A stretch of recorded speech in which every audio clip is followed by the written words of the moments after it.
We'll be live, but not on Facebook. I need to change the title. It's not letting me. Salam.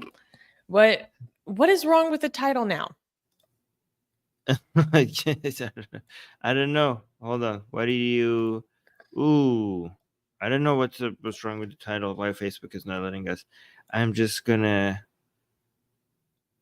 save changes. Maybe it works now. Okay, never mind. It's not letting me. Hello. Never mind. Hello, everyone. Facebook is not letting us go live. I mean, but we're live on YouTube, Twitter, Twitch, and LinkedIn, so that's good enough.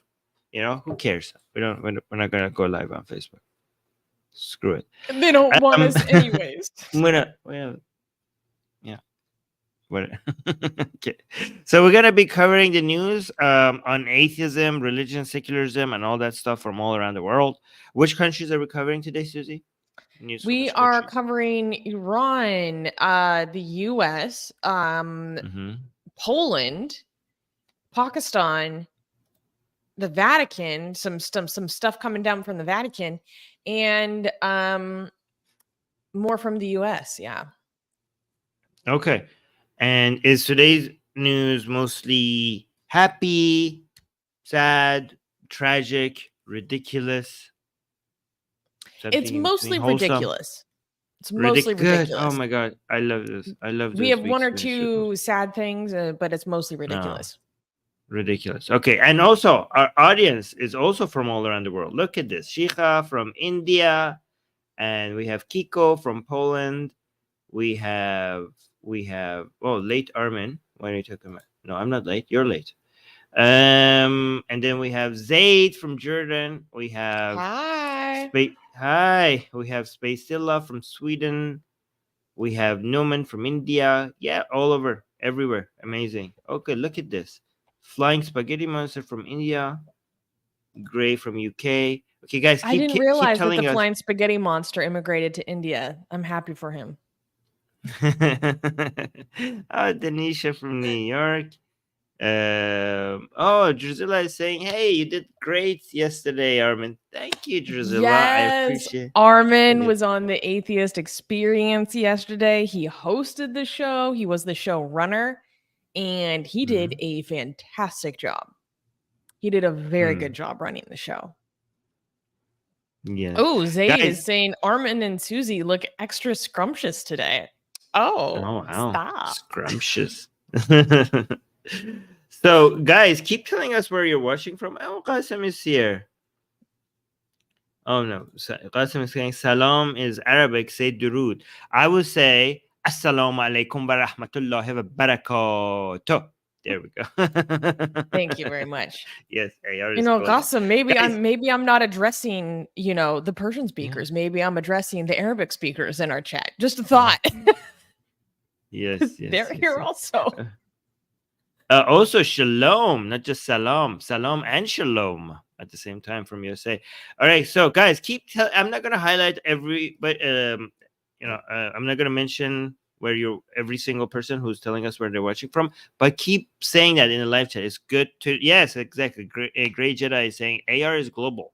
Yeah, so when you mention in the chat where you're watching from, that helps people see how global our community is. So thank you for doing that. Yeah. Rahmat, please. Okay. All right. So before we get to the first news, Susie, you wanted to mention something about the ongoing war, right?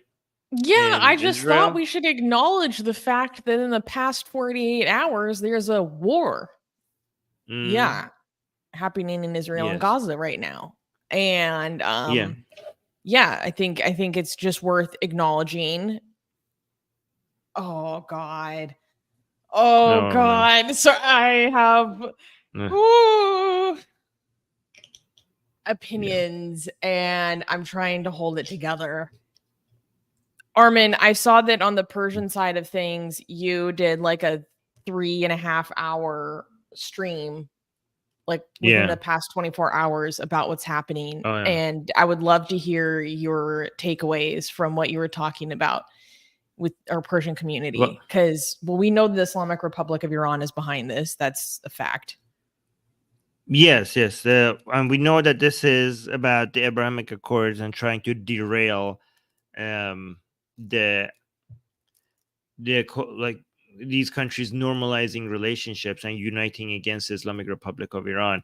We have been saying for a very long time that this is a major red line for the Islamic Republic, and they are going to at some point do something significant to try to derail this. And it happened. We were right. It was going to happen, and it did happen. And we were so surprised, though, by how surprised Israel. How did they not see this? How were they not prepared for this? This was we all because we also had shows This is warning. Israel's 9/11. This is Israel's 9/11 for sure. We have never had this many Israelis die in any of its wars in its history. This is insane. 700 people in less than 2 days. That none of the other wars even came close to this. I don't. I hope people understand that this is like a shift in the history of the Middle East right now. This is like just like we have before 9/11 and after 9/11. This is one of those moments for Israel right now. This is basically this is going to change everything. Um, and but here's the thing: we also have been warning about how the conflict within Israel itself is going to weaken Israel. And I don't know if this is a result of that because Israel has never been this weak. It was pathetic. The way that they responded was pathetic. And I think, Netanyahu should, if Israeli citizens don't make Netanyahu answerable for being caught so off guard, like this is the result. Basically, this is what happens when your country has a crisis from within. This is what happens when people don't understand. This is why people need to understand when we talk about secularism, human rights, separation of powers within the government, and international norms. These are not just pretty words that we say. These are what make countries strong. Israel has forgotten what made it strong, what made it an advanced country, why it's a democracy and a secular country in the Middle East, the most democratic country in the Middle East. And this is why what fascists don't understand. Fascists don't understand that you could talk as much about being powerful and strong and crushing your enemies, but when you do not submit to certain values and ideals that are the actual source of strength, which is democracy. Human rights is not just about doing the right thing. Human rights brings you strength. Having good relationships with other secular democracies brings you strength. When you underline that, when you threaten democracy and secularism within your own country, then when you bring in this much invite this much internal conflict within your own country, this is how weak Israel was famous for being able to react to external threats so decisively. But look at it now. This is basically the result of everything we have been warning about for the past, I don't know, 5 or 10 years. Like all these predictions are becoming true now. It's embarrassing. This is what I'm telling you. This is why I say that Israel's worst enemy is religion, actually, right? Because we the ultra orthodox Judaism that is taking over Israel's politics and military and education, when it goes completely against everything that Israeli citizens brought from Europe, the values.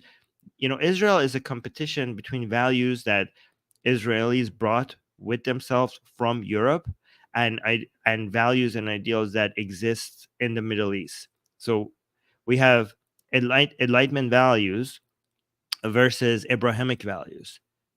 We have Israel's European nature and Israel's Middle Eastern nature in conflict. And Israel was powerful because for a very long time, its European values trumped over its Middle Eastern values. And now, as Abrahamism is taking over Israel's politics, we see the Middle Eastern values turn Israel, make Israel more and more like other Middle Eastern countries, which is such a shame. I hope this is a wake up call, that just because somebody's a strong man and Mr. so-called security Netanyahu, the person that the only reason why people in Israel vote for him is security. It is the security of a citizen. He has the blood of Israelis on his hand by making Israel so weak to not be able to defend itself from its enemy for his own personal gains. This man betrays Israeli citizens by trying to use Israeli politics as a way to protect himself and put Israeli lives in danger. So I hope the Israeli citizens learn that this man is not good for them and replace him immediately. This is shameful. Israel is supposed to be known for its intelligence operations. And how did you not see this coming? How did you not see this coming? You're supposed to have one of the greatest intelligence sources anywhere in the world. Like, you're famous for that. And how did this you is like total systems failure. Total systems failure. Yeah. And how did you let these savages just walk around your streets for days? Like, where the hell were you? Like, they were tearing down walls with bulldozers, and there was no IDF in sight. This was both a intelligence failure and also a military. Like, it was civilians left to fend for themselves as terrorists go door to door, shooting families in the head. Summary executions, pulling people out of cars, shooting them in the head. It's unbelievable. It's an embarrassment. And now they have so many hostages. So what was the last number hostage count? At least 100 is what I saw. Israel used to give up 1,000 prisoners for a release of one Israeli hostage. What are you going to do now with 100 hostages? Like, what are you going to give them now? You have to empty every single Palestinian prisoner that you have. You have to, based on, this is why you shouldn't negotiate with terrorists. This is what I don't understand. Look at the standard that you've set before. You used to let go of 1,000 prisoners for one Israeli. What are you going to do now when they have 100 hostages? That was the value of an Israeli citizenship. Yeah, but you rewarded them. Of course they're going to take your hostages now. The hostages that they have taken, you know who's partly responsible? The Israeli government, who negotiated with them before. This is on the U.S. government as well, because the U.S. government is also negotiating with the actual people who are fighting Israel right now, which is the Islamic Republic of Iran, releasing $6 billion. $6 billion for hostages that the Islamic Republic. What do you think is going to happen? And we didn't even get all of our Americans back. We still left Americans behind. Yeah. And there's going to be more hostages. There's going to be more hostages because you rewarded them. You are funding their hostage-taking operations. Amazing. I mean, this is 101. Like, what happened to we do not negotiate with terrorists? I don't understand. It was always an illusion. Okay, so that was it. We should get to the news now. By the way, this is just the beginning, guys. We're like, we have to say, yeah, this is like an Israel hasn't even mobilized a ground force into Gaza yet. Yeah, and I don't know what they're going to do because they have the hostages in Gaza. So what are they going to do? It's going to be very hard for them to basically start, targeting different parts of Gaza, knowing that they have their hostages all over that place and they don't know where. So it's going to be very difficult for them to figure out how to just go in. And when sending ground troops into Gaza, right, it's basically everything that Hamas wants. Just having Israeli soldiers walk in, the streets of Gaza. This is their territory. They know it inside and out. They know how to. They probably have tunnels or things under the city that they could move around. It's so hard for you to figure out who's an armed militia of Hamas and who's just an average citizen, because like everybody is a target now, and you just walking soldiers within Gaza is just going to be so easy for Hamas to take out. This is going to be, instead of taking out soldiers on Israel's soil, it's going to be so much easier to take them out in Gaza. So Israel seems to have no choice but to actually have now ground troops in Gaza, and Hamas wants them there. They think that they have an upper hand if the Israeli soldiers walk into Gaza. So I don't know. This is going to be messy. If they don't do anything, it's going to be an absolute disaster. If they do anything, it's going to be an absolute disaster. I don't know which direction this is going to go, but I don't like any of the outcomes. This is horrible. Yeah. I just want to tell people that they should keep their eyes wide open to the people that are excusing this in any way. In any way. In any way. Anyone calling this, just like militancy, resistance fighting, this is decolonization, this is anti-imperialism. Like, keep your eyes wide open. Note who these people are. Keep your eye on them, and don't forget what they said and where they stood when this happened. Because this is nothing less than medieval 7th century style jihad. Mm-hmm. Anyone, and I know our audience is familiar with what the Quran teaches.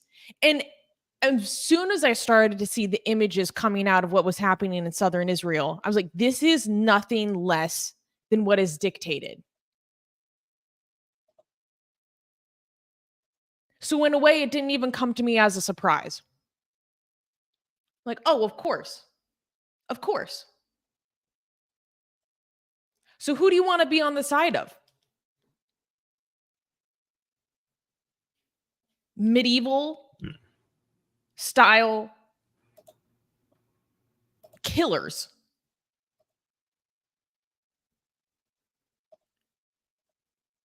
Or a country that has many flaws that I do not dispute,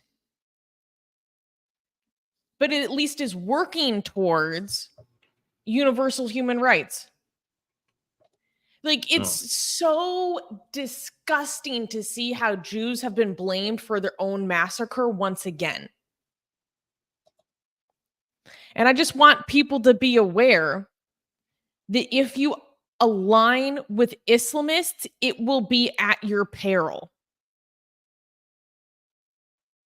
So if you align with Islamists, excuse the actions, behaviors, rhetoric of Islamists because you don't like the way that the Palestinian people are treated, that is going to come at the peril of Palestinians. Ultimately. But we've known this. Let's say Hamas is actually successful in their goals in which I literally cannot repeat on YouTube for fear of this channel getting nuked off the planet. What do you think is going to happen to the people that live under that state? It's going to be worse than what we see in Iran.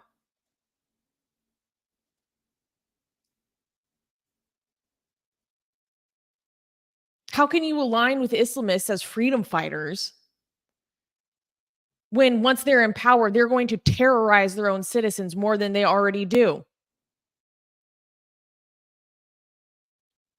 What do you think is going to happen to the young Palestinian kid that's a little bit different? That maybe questions his teachings, that maybe doesn't want to do the things to Jews that he's taught on children's TV. The ones who question and want to be an ex-Muslim, that want to be free to not follow these things. What do you think is going to happen to the young girl that doesn't want to be forced into marriage, that wants to be with her girlfriend? What do you think is going to happen to the young boy who suddenly likes the boy that's next to him? Think about these things before you align with these people. Israel is well within its right to defend itself to its fullest capacity because it has accurately identified this threat as existential. An existential threat to the Jewish people as a whole.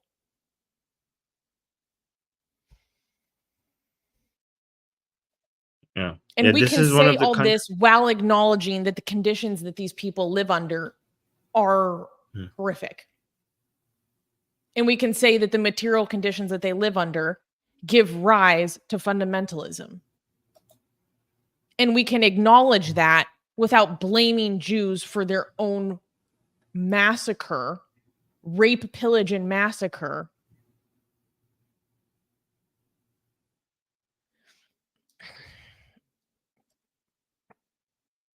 I'm just so disgusted. Yeah. Okay, so we have some comments by people about this in the chat. Do you want to read those? But let's go through it quick because I do want to get to the first news. The first news important. Yeah. Seth is saying it's gross to see lefties on social media trying to post years-old photos showing, oh, but the IDF did bad things too. They can't find stuff that matches the horror of the last few days.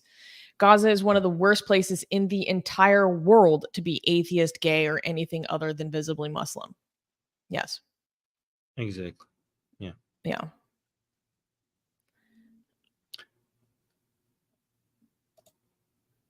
Oh, Zayd is saying something. Yeah. Because I know Zayd personally, and he's saying, I've lost friends for saying what Hamas is doing is terrorism the last couple of days. And Zayd, I mean, I don't know. I just want to say that I'm really proud of you. No. Because I know it's really not easy, and I know it's probably actually really scary. So I'm really proud of you. And I have a lot of sympathy for any other members of our community that are really scared for their Palestinian friends and family. I don't blame them.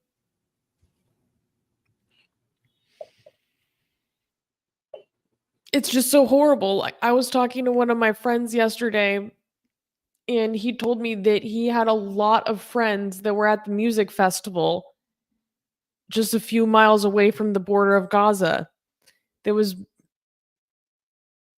beyond massacred. Massacre was an understatement. And I'm like, are your friends missing? He said, yeah. And I didn't want to tell him that I'd just been reading an article that said they found no less than 260 bodies there.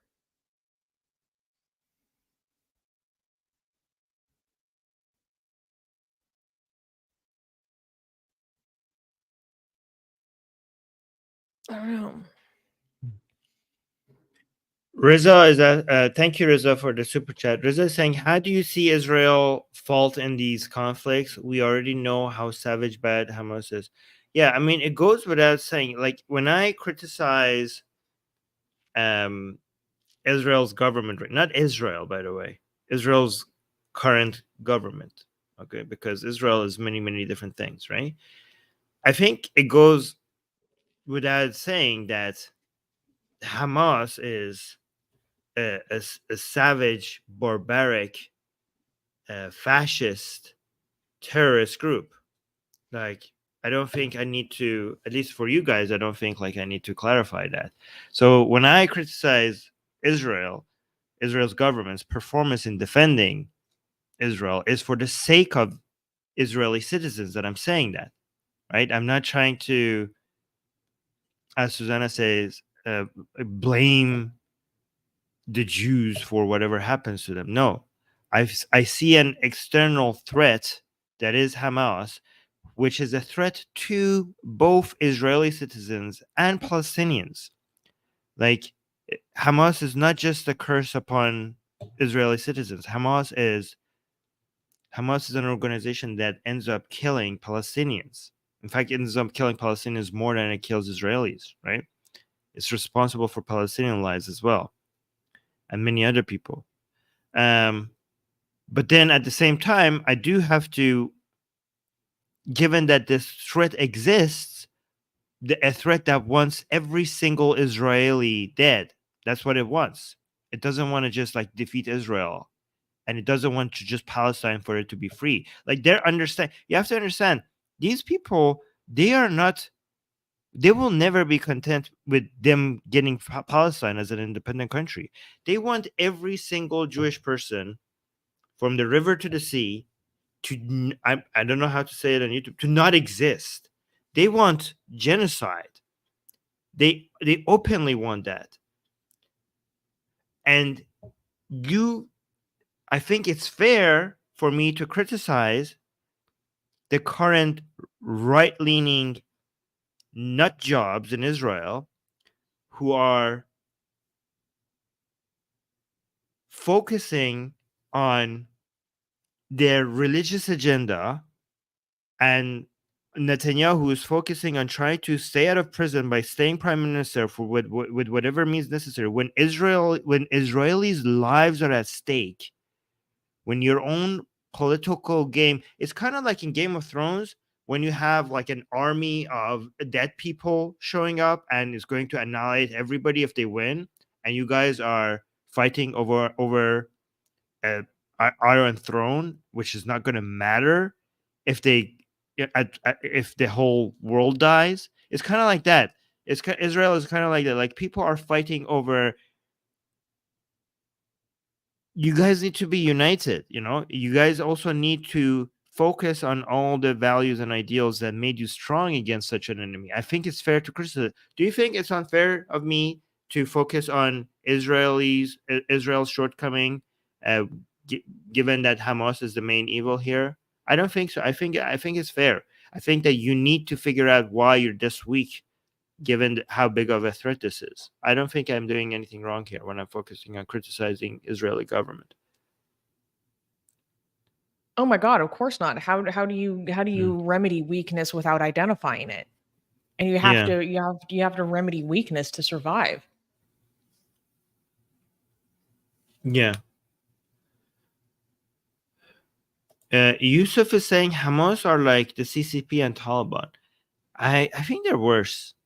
Hamas is way worse than those. I mean, they're less powerful, but they are a lot worse than what you're saying. But thank you, Yusuf, for your support. Yeah. Okay, so let's move on. There's something by animation that you wanted to highlight. Do you want No, to I'll address that later. Later, okay. So, can we move on to here? You want to read that? Yeah, I can't even get into that right now. I just want to tell people to like really keep their eyes open into what kind of groups are celebrating this right now. Just really pay attention, really make note of it. Don't forget it. Don't forget it. I can see you're very angry about it. I've seen you. I've seen some people celebrating this that I cannot imagine what the hell's wrong with you. I mean, they release with they release the videos of themselves, partying with people's corpses, with naked body of girls they have just RAPE'd, and now they're they're dancing around, like hitting and playing around with their dead bodies, and they're showing that, and they're posting it. It's not like a leaked video. No. They want you to see it. They want you to know. They want you to know. And then you defend that. You go on the internet and you defend. Like, what are you? Because their hatred for Jews is so strong that they've lost all conscience. Because if people saw this with ISIS, way more people were appropriately outraged. Yeah. Talking about these disgusting socialists. Yeah. Anyways, let's get to the first news. Can we? I don't trust these leftists for a moment. I'm so angry. Justifiably. Justifiably. All right, let's move on to the first news. The last thing I want to say is that, guys, please, if you have Jewish friends, it is worth reaching out to them to tell them that you hope that they are safe and that you're thinking about them. Because I reached out to my Jewish friends and I know it meant a lot to them. Even if they're not Israeli, even if they've never been to Israel, Jewish people are scared right now around the world. And rightfully so. This brings up a lot of memories, a lot of stories that they were told about. So reach out to your Jewish friends, tell them that you're here for them. I've done it and it makes a difference. Amazing. Good job. All right, we really should move to the first news. Yeah, sorry. All right. So, first news. Oh God, I'm sorry. This is not a good news. Okay, after this news, we're getting to a funny news, guys, but this is also very important. I swear to God. Okay. We are gonna get to some actually hilarious news after this. Okay. First news. Another Mahsa Amini, 16-year-old Iranian girl in coma after assault by morality police. On October 1st, 2023, Armita Garavand, a 16-year-old Iranian girl, found herself in a coma after a reported altercation with hijab enforcement officials in a Tehran subway station. She was subsequently admitted to Fajr Air Force Hospital with significant head trauma. Official narratives assert she lost consciousness due to a sudden decrease in blood pressure. However, witnesses and other sources counter this, suggesting she was physically assaulted for not wearing her headscarf. Limited CCTV footage made public captures Armita boarding a train without her hijab and then being aided by passengers. Still, not all video recordings from the incident have been disclosed. Adding to the complexity of the situation, Armita's mother, Shaheen Ahmadi, was detained near the hospital by security personnel on October 4th. Under duress, Shaheen was seemingly forced to publicly attribute her daughter's condition to a drop in blood pressure. The family received warnings to keep Shaheen's arrest quiet.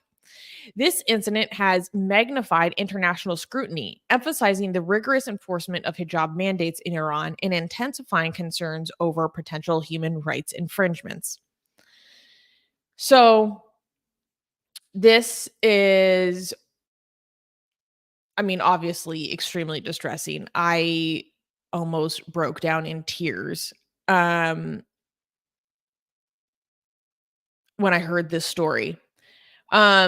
So to provide a bit more context, we have video footage of Armita and her friends entering this subway train in Tehran. And then we have footage shortly afterwards of her being dragged off unconscious, carried off by her friends. And there is reportedly supposed to be video footage in the train itself, but that footage hasn't been released. And eyewitness reports are saying that there was a woman in Chador that approached Armita and her friends and chastised them for not wearing hijab, at which point Armita basically said something along the lines of like, I don't bother you, why are you bothering me, blah blah blah. And the woman struck her, and as the woman struck her, she fell, and reportedly it seems that her head hit maybe a railing, or her head was struck by something on her way as she was falling, and then that's what caused her to fall into unconsciousness. But Armin, I would love to hear your thoughts on this, or not even your thoughts. Like, I think you did a full stream about this on the Iranian side. And do you know if any more information has come out since then? Because I heard some reporting that she was basically being forced to be kept on life support by Iranian officials to avoid a Mahsa uprising situation. But I don't know how true that is.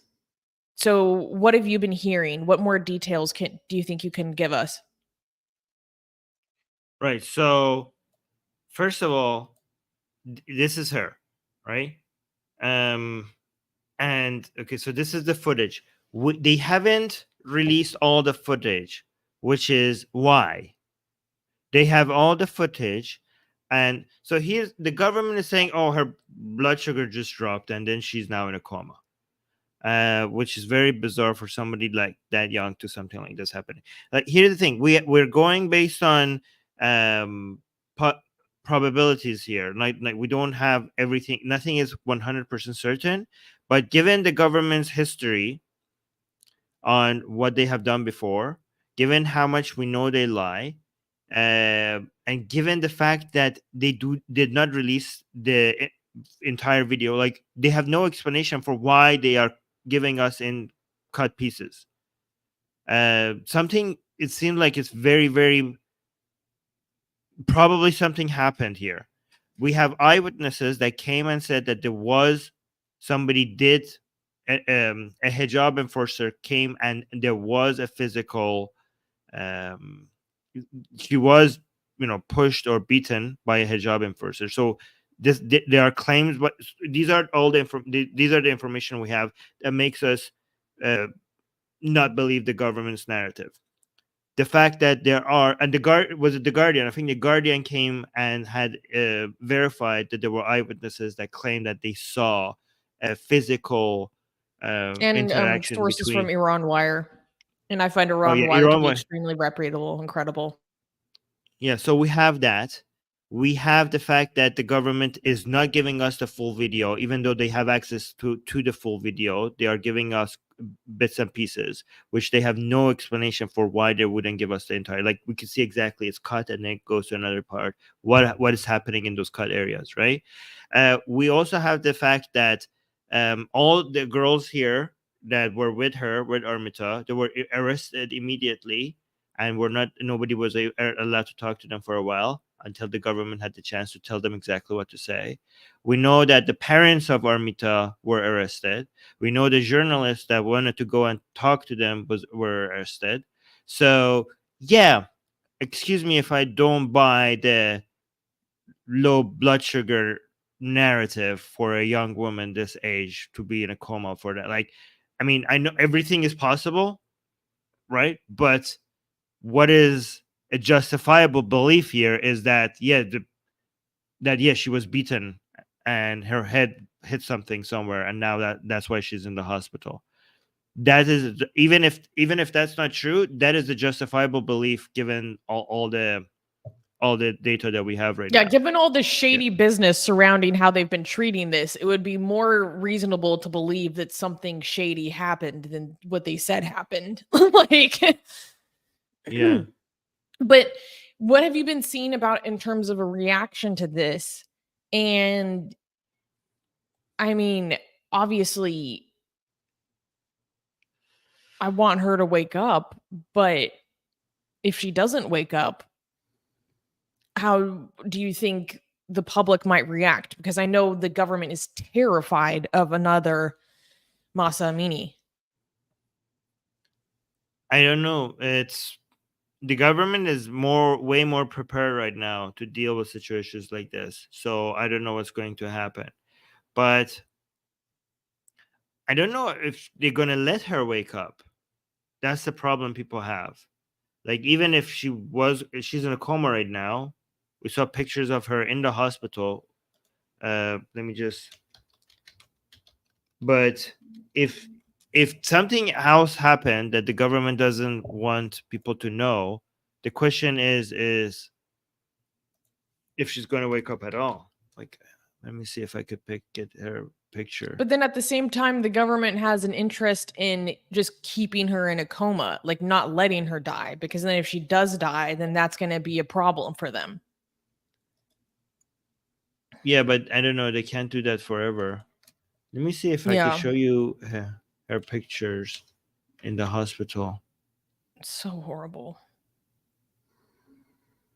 Oh yeah, I found her picture. So yeah, this is her right now. Right, which is like this is Mahsa. You see Mahsa Amini? here, right? So this is Mahsa. A year ago, 1 year after this, we got Mahsa in the hospital before she died, and 1 year after we have Armita. Very similar situation. Very, very similar situation, which is bizarre that we're getting a repeat. And where he says America, it said Armita. God damn it. Oh no, when I saw that this happened, it just immediately brought me back to, I remember I have such an explicit memory of exactly where I was when I found out that Mahsa Amini died, because I had heard the news 3 days prior about her assault and that she was in a coma. And then I remember when I found out that she actually passed away. And I can't even describe how I felt. That like it's a level of horror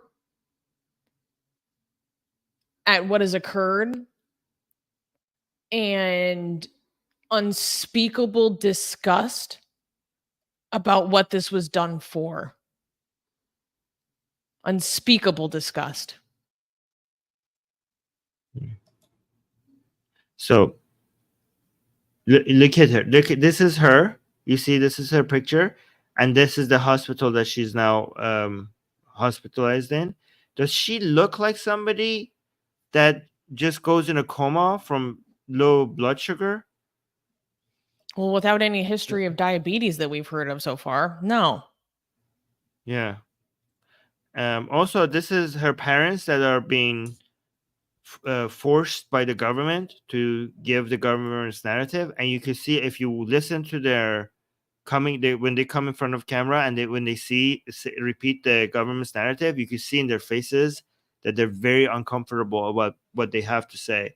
There's even sometimes there was even a video of the mother having somebody else next to her trying to explain to the camera what's happening, and when they talked about low blood sugar, you could see in her face the mother just going like this, as if she's so frustrated about what they are being forced to say. And now she's, even after repeating the government's narrative, the mother is now arrested. I mean, why is the mother arrested? I mean, why is the mother arrested? Like, if this was just, oh yeah, nothing to see here. This girl was just walking and low blood sugar, and now she's in a coma. And yeah, we arrested the mom. Why would the mother be arrested if this was just like a normal, like, just a natural? And they don't tell us. Like, there's no transparent. There is no like independent from the government observer coming in and trying to analyze, like, verify the narrative. Like, there's nothing like that. We don't have access to anything that comes in and tries to, like, okay, people, you don't trust the government. We're a third-party independent investigation unit or whatever. We're gonna go try. Like, no, they don't do that. Like, why do you not let people do that? If there's nothing to see here and you are telling the truth, then why are you everything behind closed door? Why is the entire hospital has security? Like, it's been turned into the government agents all around the hospital trying not to let the people in. If you have nothing to hide, give access to journalists and, I don't know, independent doctors to come verify what you're saying. Obviously, you have something to hide here. Like, they think we're stupid. Anyways. Well, actually, I want to address a super chat by Secular Sakai, and it gives us an excuse to share some, well, what I view as good news. So, Secular Sakai, first of all, thank you for the $10 super chat. For everyone who doesn't know, super chats are some of the lifeblood, one of the main lifebloods of this show. So if you like this show and it brings you value, please send us a super chat and we'll address your comments. But anyways, Secular Sakai is saying, oh, if you covered in the news, could you please give your thoughts on Narges Mohammadi winning the Nobel Peace Prize? Some anti-regime friends in Iran still tell me that they think she is a communist/terrorist. Well, for those who don't know, recently, Narges Mohammadi was awarded the Nobel Peace Prize for her activism in Iran against forced hijab and also her activism against the death penalty and executions in Iran. She has a death penalty abolitionist movement and group.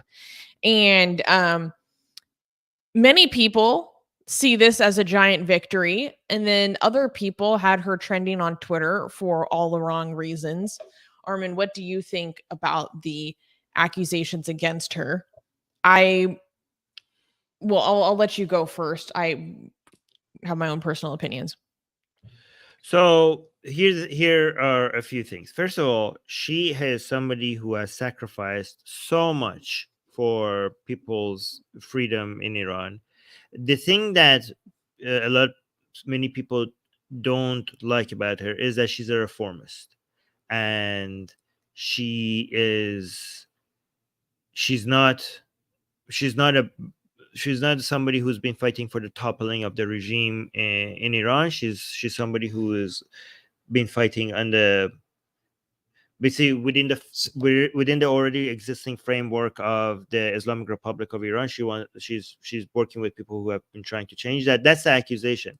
She's also been okay. So there's some other accusations that I don't know. I haven't looked into it to see if it's true or not. So I'm not gonna repeat them here. But there are a lot of people that think that this is a distraction, that the West is betraying the Iranian people and supporting the Islamic Republic of Iran. And they just give this Nobel Peace Prize as a way to just be like, oh, we're doing our thing, but they're not doing the actual things that they're supposed to do. And you could actually see that in the narrative that of Reza Pahlavi's tweet. Do you want me to share that? Oh, juicy. Sure. Right. So here, Reza Pahlavi tweeted about this. Is so look how he's framing this. This is a lot of people who don't like, a lot of Iranian people who don't like this whole Nobel Peace Prize being given to her were very happy with the way Reza Pahlavi talked about this. So now maybe by reading that you could understand what the frustration here is.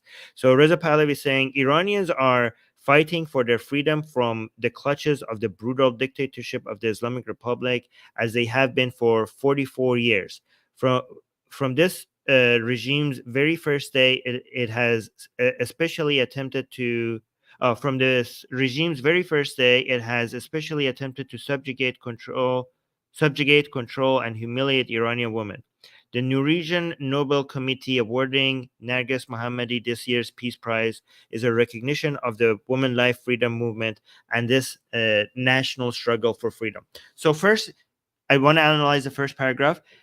He's trying to the way he's framing this is to not just celebrate Narges Mohammadi. So if you just look at this without paying attention to the details, it seems like he's celebrating the award, but he's trying to recognize the entirety of the movement rather than just one person. So he's trying to shift the focus a little bit from Narges Mohammadi to all the people and to the movement itself, to women life freedom, rather than just Narges Mohammadi. But then he goes, this is where it changes a little bit.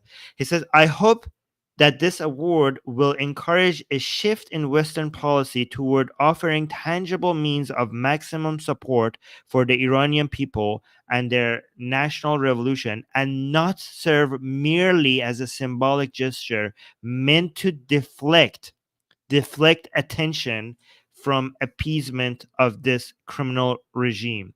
So that's an accusation. When he says, I hope, he's not actually saying I hope. He's saying he's making an accusation here that this is meant for deflecting attention, right?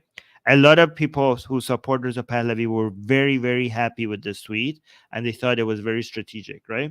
And then it says the fight for freedom fighters and political prisoners like Mrs. Mohammadi, Fatima Seperi. See, this is another thing she did. He's putting other names next to her name, and people say these are actual barandos people, actual people who want the toppling of the regime, that he tried to put next to her name as people who are worthy of recognition. especially like Fatima Sepehri, right? Manucher Bakhtiari, Tumash Salehi, Nahid Shipishe. I hope I'm reading it right. Shipishe, yes. And so many others will continue until Iran's liberation. So it's like he's using this opportunity. So these are like, Fatima Sepehri and Tumash Salehi. Like these are people who are no for negotiations with the Islamic Republic, no for any kind of reform. Only like the only thing they want is the toppling of this government. So he's putting these names as a way to balance the recognition of people who deserve to so that's not just about her. But that's how people are analyzing this tweet. So what do you think about that?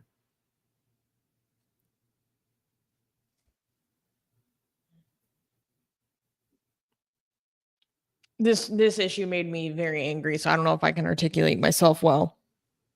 I don't know. I just feel, and maybe my opinion would change if I had more information, but seeing the way that Twitter reacted to this news, or Iranian opposition Twitter reacted to this news, I just kept thinking about how purity testing is to the destruction of the opposition movement. And this is how left and liberal leaning causes continue to fail, because we do moral purity testing instead of coalition building. No one is going to be perfect enough. No one is ever going to be perfect enough. So what is better? That you have would you rather have an imperfect ally or an enemy? And the problem that I see across the world with left movements, left-leaning movements, liberal movements, is that progressive movements in particular, people would rather make an imperfect ally an enemy than just have an imperfect ally. And that's to their own destruction and to the destruction of their own cause. And that applies to many different movements. Yeah, I mean, a lot of people seem to be attacking her. Like, I would kind of understand, like, maybe saying, like, we love, thank you for all you do. We have some criticisms, but we also value your activism.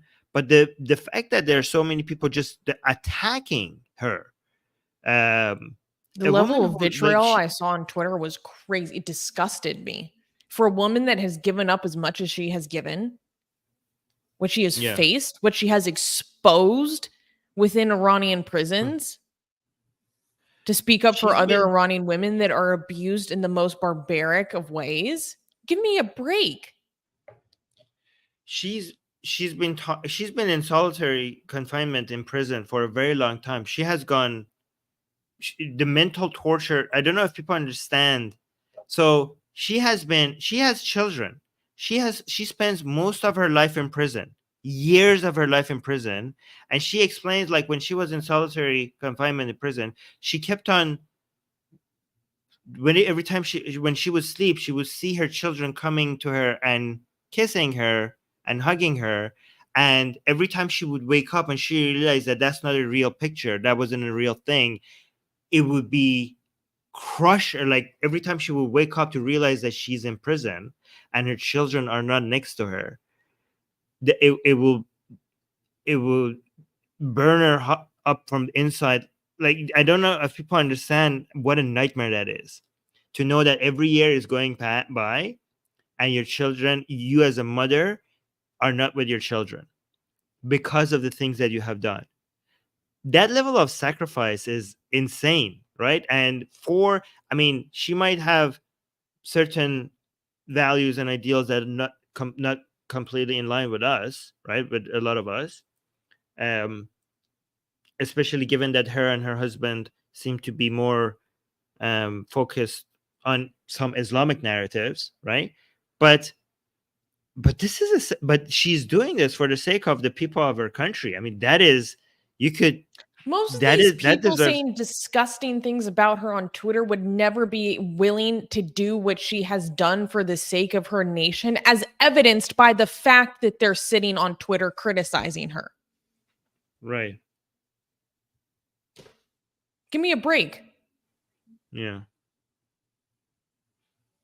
Yeah. Anyways, we got a couple other super chats. Do you want to address those before we go to? Yeah. Shika gave us a super chat and says she is a Western puppet, Islamist fanboy. Yeah. Yeah.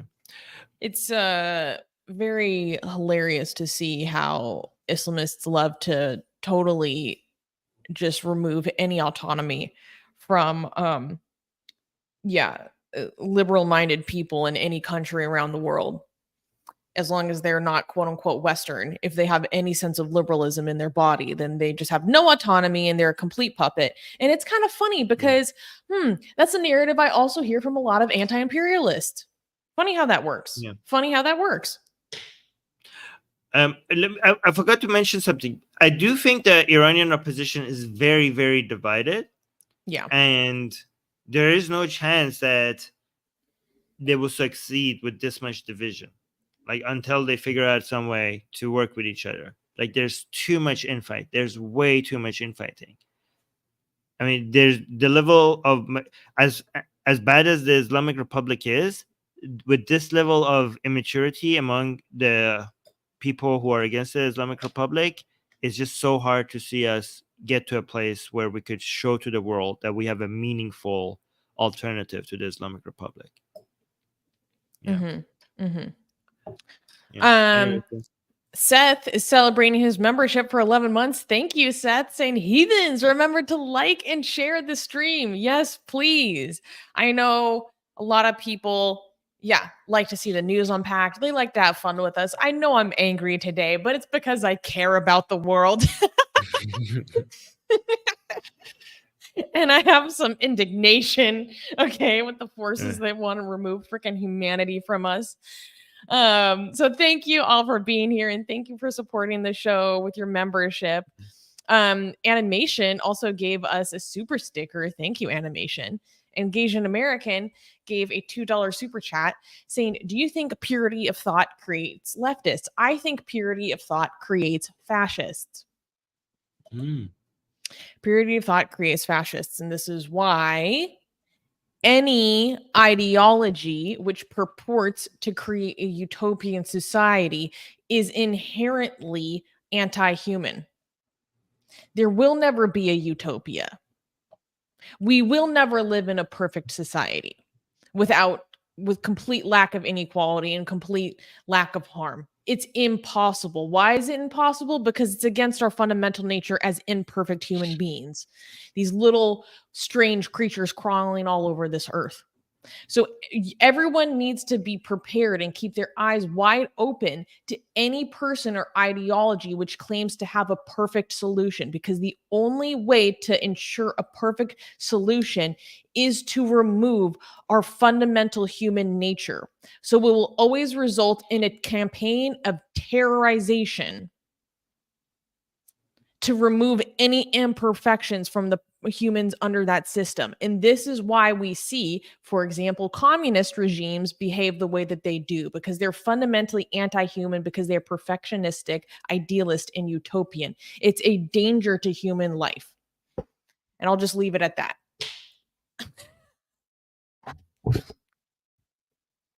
All right, and we also got animation. No, I already said that. Oh, you got that. Okay. All right, so let's start these. What do you think about me going off like this today? That's good. I like it. People, it's, by the way, it's not just me. People in the live chat seems to relate to your rants. So keep doing that. All right, so for this news, I'm gonna put you on a screen, and I'm gonna be out for just a few seconds. Okay, guys, we finally made it to some fun news. Okay. Okay, so we can clap. All right. Okay. Yeah. All right, so wait before I go put myself down before you start talking. Okay. All right. Next news. Next news, Blasphemous decapitated Jesus Halloween display in New Orleans sparks controversy. In New Orleans, Vic Miorana's Halloween display has become a lightning rod for controversy, not just for its audacity, but for its graphic depictions. The center of the storm is a shocking representation of a decapitated Jesus with Satan clutching Jesus's bloody head. Surrounding this are crucified priests and nuns suspended grotesquely, while below, figures of churchgoers sit on blood-stained pews. And this is all in this man's front yard. Despite Miorana's defense that such horror is common in haunted houses and films, the community's uproar has been palpable. This backlash extended beyond verbal critique, leading to protests outside his house and his long-term girlfriend reportedly breaking up with him over it. Although the fire marshal mandated the removal of a flamethrower element that was part of this display originally, citing safety concerns, the essence of the display remains unchanged. Off-season, Miorana, known for his fervent political messages, often targets President Joe Biden with his displays. Okay, this is, Seed of Iblis is saying this was metal as F. Okay, this is pretty wild. So in New Orleans, there has been some outrage after this man created one of the craziest Halloween displays I have ever seen. So here we can see some photos of it. And we see the house and we see kind of, to me, this almost looks like the facade of like a fireplace, but constructed onto like the front of his house somehow. And we see the the beheaded Jesus in the bottom middle. And then we see Satan in a cutout circle coming from above, holding Jesus's head, beheaded head. And then we see the crucified priests and nuns on Jesus's left and right. And what you can't see in this photo is that in the front of the yard, there are all these pews, and the pews are filled with like bloody nuns and priests. And there used to be a flamethrower that was part of this display. I've heard different reports. I've heard some reports say that the flamethrower was targeted at Jesus and would throw the fire at Jesus. And then I've seen other reports saying that the flamethrower was actually coming from Jesus, so that Jesus's body would be like whoosh, whoosh, whoosh, like projecting fire. But obviously that's going to be a safety hazard. You can't just, like, the idea of that just going off in someone's front yard does legitimately sound dangerous. So the fire marshal made him remove it.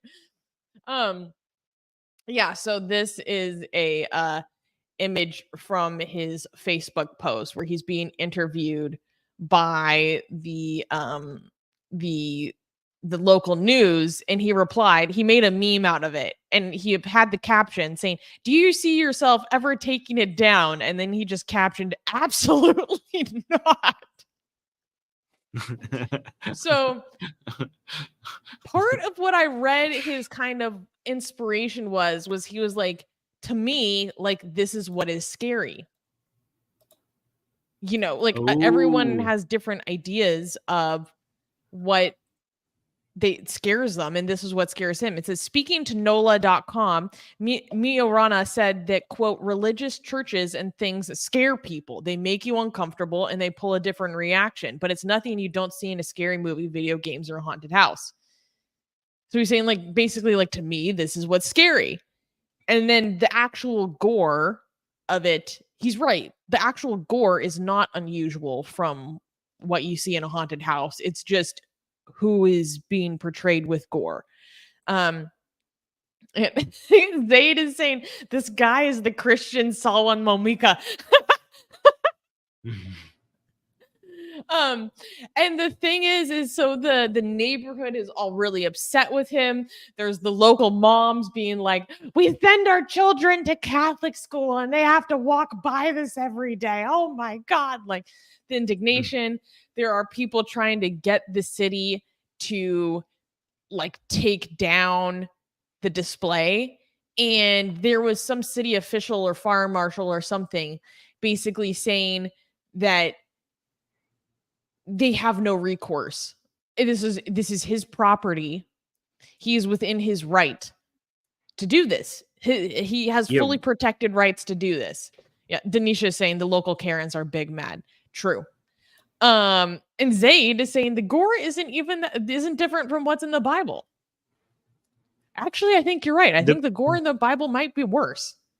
Yeah, I mean, you could, if you had the scene from the Bible where the bears are tearing apart children because they insulted a prophet, that would be more gory than this, and that would be biblical.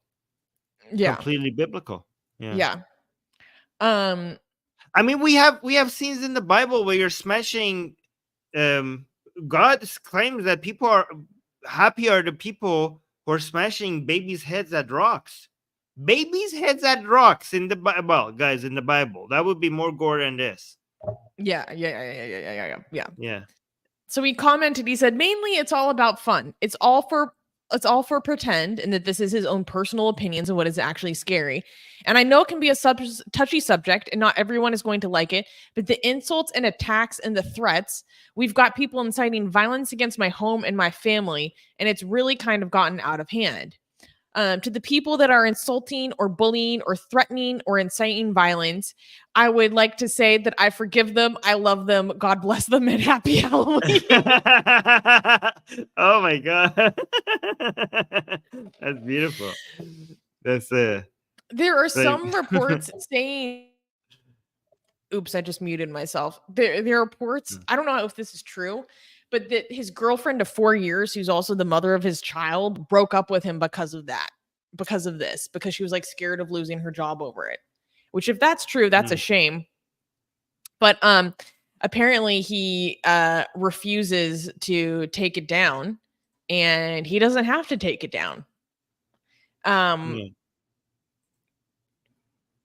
is saying, I really hope this guy is a Behemoth fan. It would be the icing on the cake. That's a good point. Yeah, that'd be hilarious. I don't understand what they can, like, the people who protesting, like, how are you going to force it? This is his house. Like, this is his rights. Like, how are you going to change? Well, like, I mean, there are certain, what can you do? You can't do anything. In certain neighborhoods, there are housing associations and they can force you to do certain things on your property. It doesn't seem like that's the case. You know, there are certain city ordinances where they can force you to change certain things on your property. So there is precedent for that kind of thing, but I don't, that doesn't seem to be the case for this particular kind of display. That's more like, oh, if you have a historical building, you can only do these sorts of things to it. Oh, if you have to have your grass cut and your sprinklers go off at a certain time if you have the displeasure of living under an HOA. But yeah, I don't know. I thought that this was pretty hilarious. I'm not gonna lie. More people should do this now. This should become normalized. Yeah, as a way to spread blasphemy. Maybe I'm being a little bit of a, I don't know how to put this, but I could kind of see how, like, some people might feel threatened by this. Why? I mean, they're Christians. Of course, they're threatened by everything. Yeah, I mean, it is very antagonistic. Yeah. But at the same time, I mean, this is like America, right? Christians are not overwhelmingly threatened in America. You're not living in Pakistan, right? So, well, they try to be threatened by as many things as they possibly. I mean, you have to be a victim. Well, exactly, because that's how you maintain power. Yeah. Anyways, we got a super chat. Oh, we did? Yeah. Asian American, thank you for the super chat. He's saying they should have the head slowly growing back on Easter. Okay, that's genius.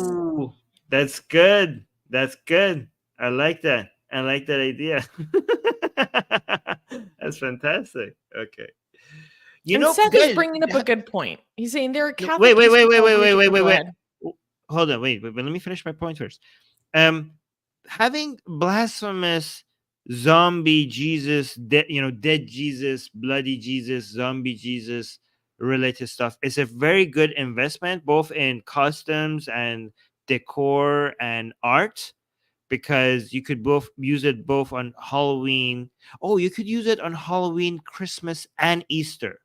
Oh my God, a 3 for 1. Yeah, you cover 3 holidays with zombie Jesus related, theme, art, and costumes, right? So good investment for parties and everywhere. There's no other thing that you could cover 3 holidays at the same time. So yeah, but yeah, what is that saying? And this guy reportedly spends like thousands on his Halloween displays. I mean, if you don't live in America, I don't know how to communicate to people how hard Denisha's saying she's taking notes. Like some people in America take Halloween so seriously, it cannot be understated. Like it is, it's no less than like a lifestyle. I love this comment by Seth. He's saying there are Catholic Easter celebrations and parades around the world more gruesome than that display because real people brutalize themselves. Yeah, real people crucify themselves. Wow, good point. Good point, actually. Yeah, you're right. Not for Halloween, but for Easter. Engaging American give us another super chat. They should have Last of Us Cordyceps Jesus. I don't get that. What is a Cordyceps? ¿Cómo se dice Cordyceps? What is that? Now I'm so curious. It's a fungus? It's a fungus. Ooh, okay. I think he means that you have to have a Jesus where like fungi is growing out of it, kind of like that show. Whoa, when I Googled this, a little weird mushroom icon popped up at the bottom of my screen and I clicked on it and then it showed the mushroom growing over my search results. Oh. How cool is that? Cordy. Let me see. I don't get that. Why do you get Zayd that? Is saying this is the fungus that makes people zombies in The Last of Us. Yeah. Well, hold on. So this mushroom here. Mm-hmm. So yeah. So if I search for cordyceps, there's this mushroom. Should I click it? Do you see the red icon? Click on it. Click on it. What does it do? How cool is that? Interesting. Have you seen? He redeems all the fungus. Yes, he does. Have you seen that? Have you seen that show?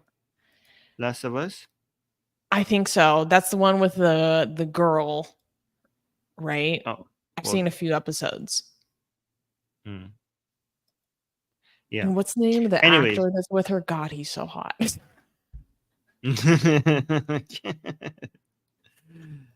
That's all I care about. Yeah. There's a fun. Okay, let's go. Let's move on. We should. Yeah. Let's stop talking about fungus. Yeah. All right. Can we clap for the next news? We don't like this, but yeah, no one died. Let's clap. No one died. Next news. Manager allegedly ripped off an employee's hijab. Chipotle sued. Chipotle, an American fast casual restaurant chain known for its Mexican-inspired dishes, faced a lawsuit on September 27th from the Equal Employment Opportunity Commission, or EEOC for short. The lawsuit accuses the restaurant of religious harassment stemming from an incident in Lenexa, Kansas in 2021. Here, a manager persistently pressured a 19-year-old Muslim employee to reveal her hair to him by removing her hijab. Despite her consistent refusals, the harassment escalated until the manager physically yanked her hijab.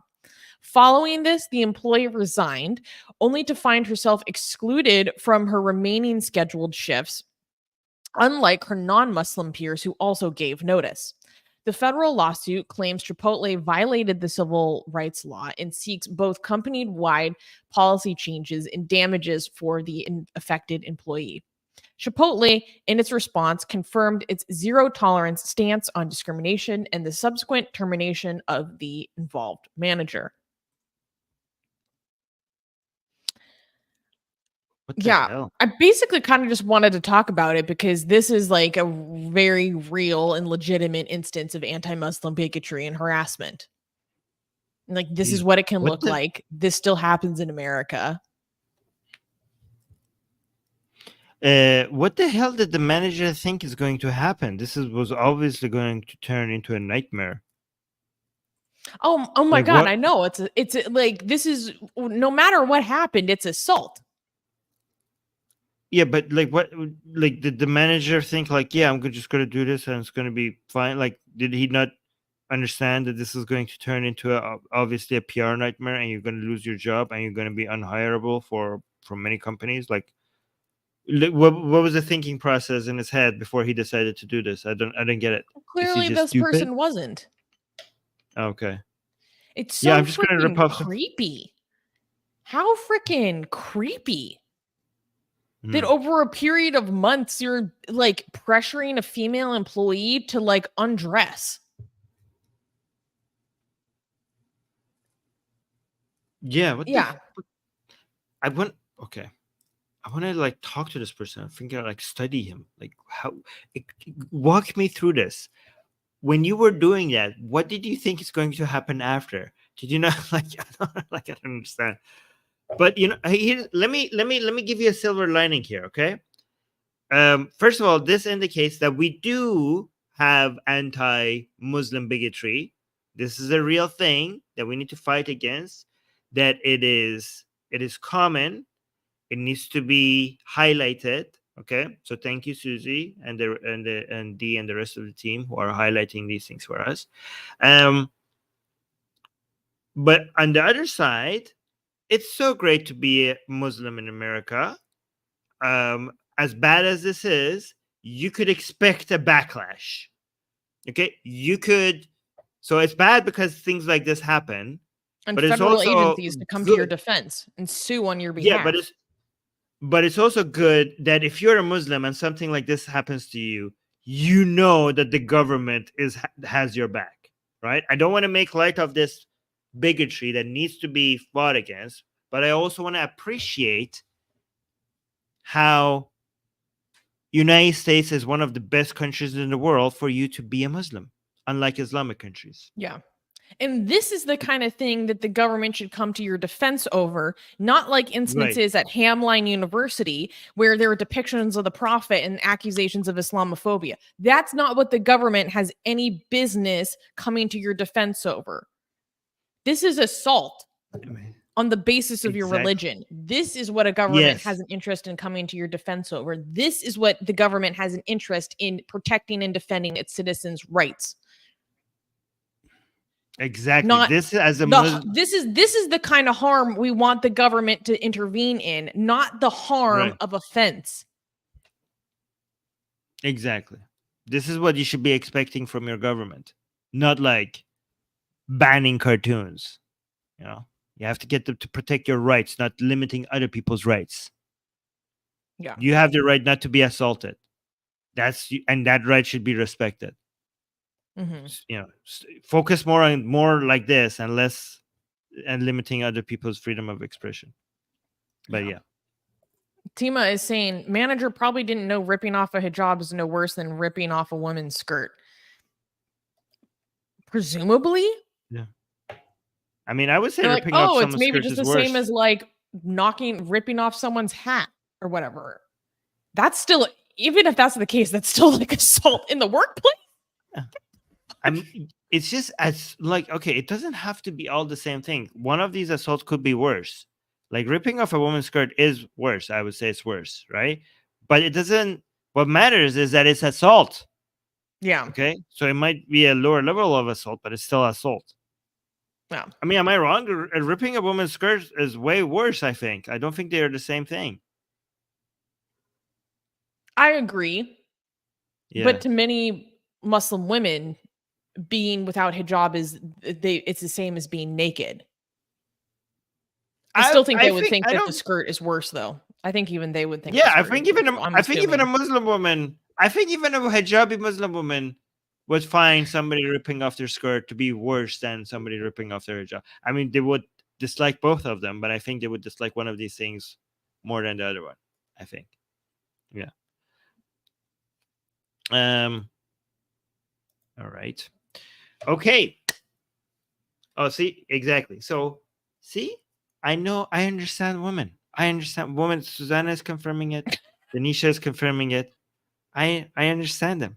Come, if you have any questions about how women think, you don't need to even ask women. You could just ask me. I will explain women to you.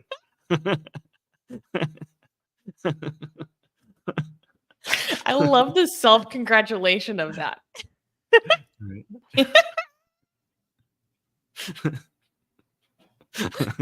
Oh my goodness. Thank you, sir, for explaining. Yes, yes. Oh my god. Okay. Secular Sakai is saying, I actually have no idea. All right. Okay, so can we clap for the next news? Oh, this is some ridiculous Catholic shit. Okay, yeah, let's get into it. Denisha is amazing. All right. Next news. Death rather than sin. How a school textbook sparked outcry in Poland. In the midst of rising concerns about child and youth, for the sake of YouTube, I'm going to say self-deletions in Poland, a third grade school book endorsed by the country's Catholic Church has drawn significant criticism for featuring a quote suggesting that it's better to die than to sin.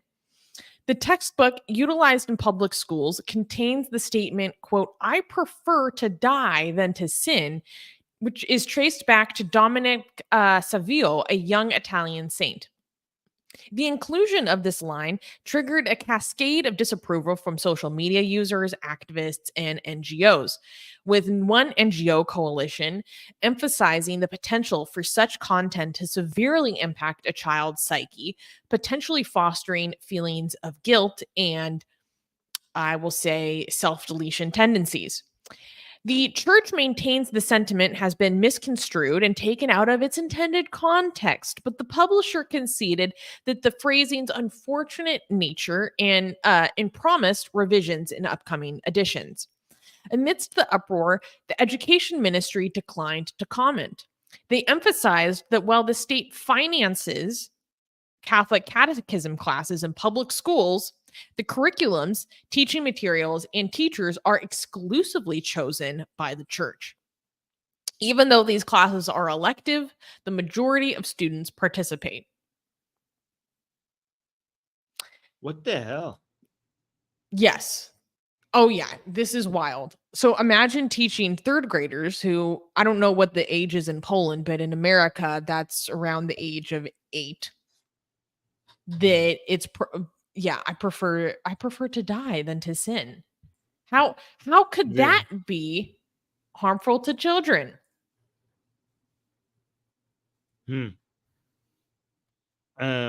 Disgusting.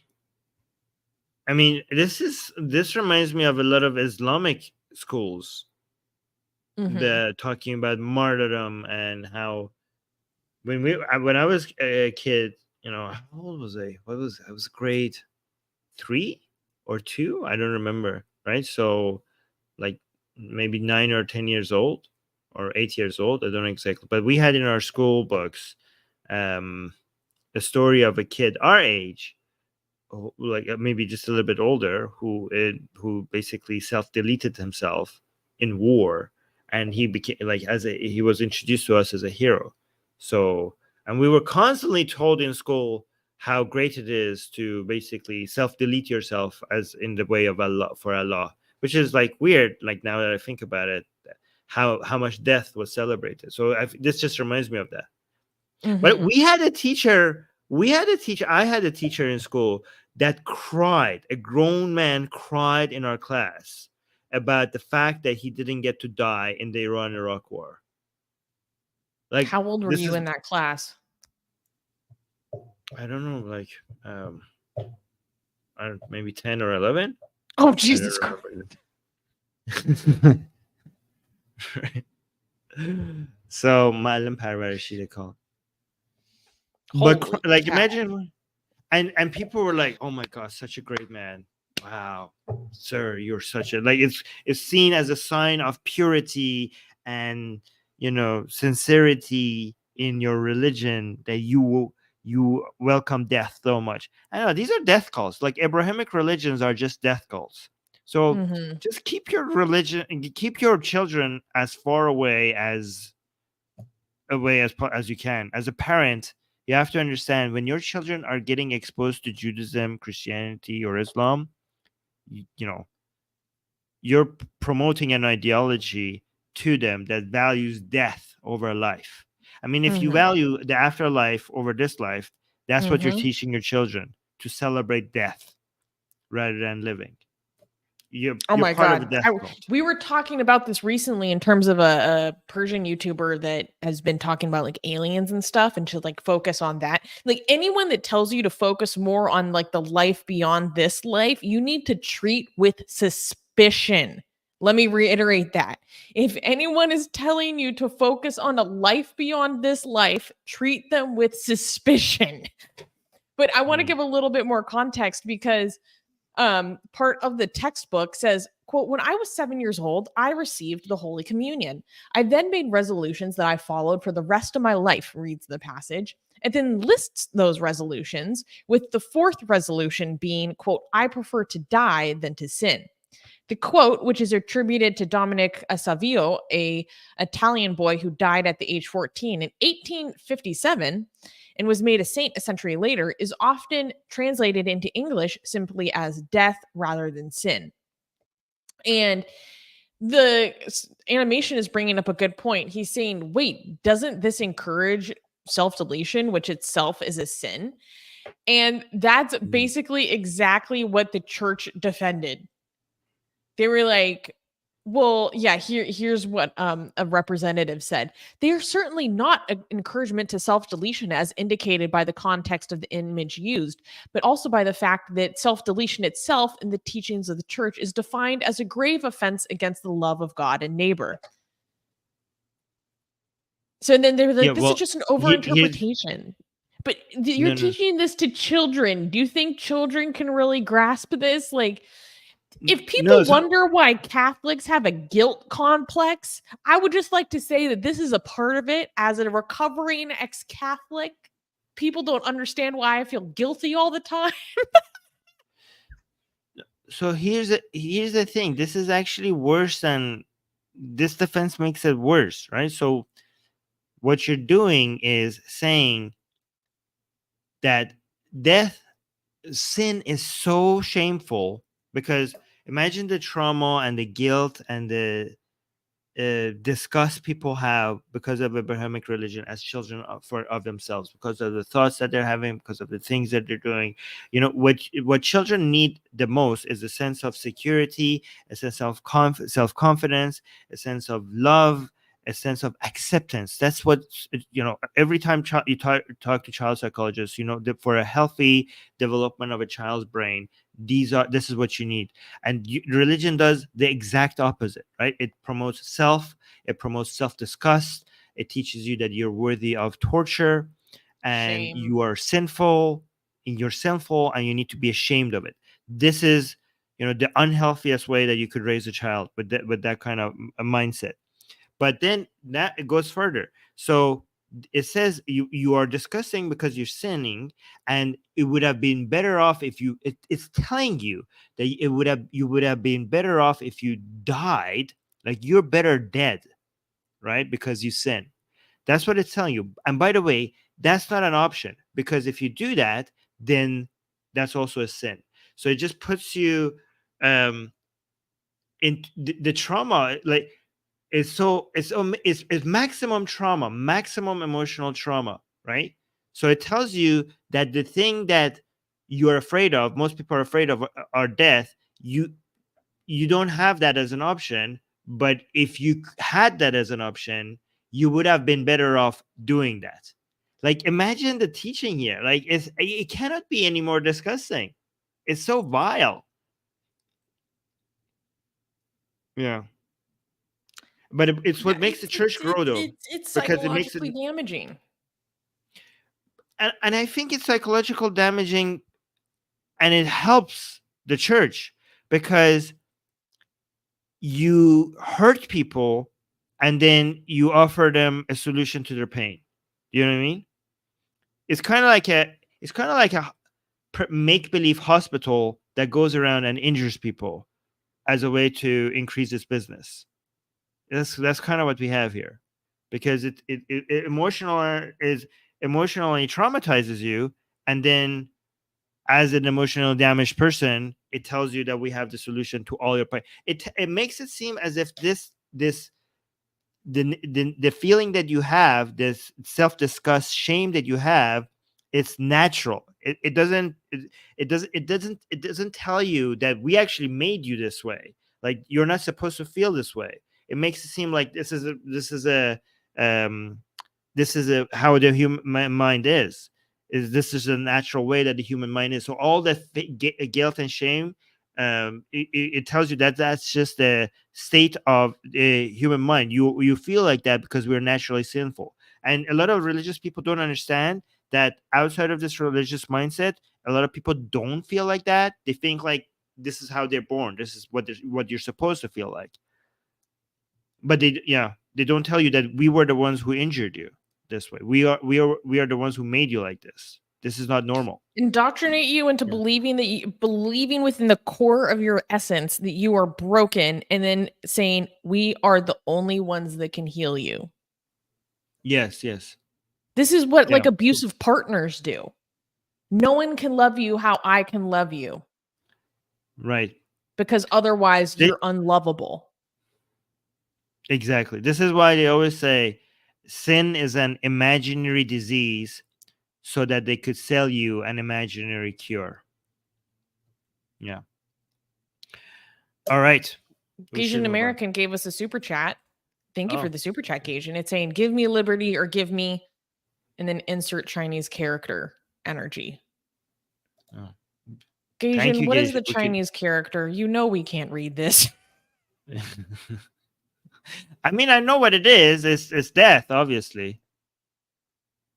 But I feel like, knowing Gasian, it would be too simplistic to say that Chinese character means death. It's got to be more complicated and confusing than that. Yeah. All right. We should move on. Okay, Daniel saying great the next post. News, unfortunately. Oh, okay. Oh, okay. Thank you, Daniel, in the live chat. All right. Next news. Over 50 dead in mosque attack as Pakistan grips with militancy. The city of Mashdung, located in the southwestern province of Balochistan, Pakistan, became a tragic epicenter when a celebratory occasion turned devastatingly somber. As hundreds gathered outside of a mosque to mark Prophet Muhammad's birthday, a self-deletion bomber detonated, instantly taking the lives of at least 60 people. In the aftermath, no group has claimed responsibility for the attack. This tragic episode reflects a larger pattern of unrest in Pakistan, particularly since a fragile peace deal with the Pakistani Taliban collapsed in November of 2021. Munir Ahmed Baluch, one of the mourners, poignantly captured the collective grief, saying, quote, "Today, people are mourning in every street and village of Mashdun. We are unable to understand who can do such a dirty act at a sacred religious gathering." As the community grapples with loss, the broader business community in Baluchistan showed solidarity by observing a shuttered down strike, urging the government to prioritize law and order. Meanwhile, families grieve not only the irreparable and irreplaceable loss of loved ones, but also the violation of what should have been a sacred and peaceful commemoration. Um, I wanted to cover this mostly because I think it's worth raising to the attention of people that this is one of the worst self-deletion attacks we've seen in Pakistan in a while. This is the worst since there was that attack not that long ago in the mosque in a police station that killed over 100. But this time it's in Baluchistan. The previous one was in the other side of the country, I believe. And I mean, obviously, it's terrible. We can say all the things that we always say about this, about the loss of human life. What is this done for? How meaningless and senseless it is. But Armin, why do you think, or explain to someone who's not familiar, why there'd be a motivation to target an event like this, target an event that celebrates the Prophet's birthday? Wait, so do we know which group has claimed responsibility? Did you mention which group claimed responsibility for this? When I was researching this, I have not found anyone taking responsibility for it yet. Mm-hmm. Well, it depends on who these people. Do we know what sect these people belong to? Like, was there a specific group of people?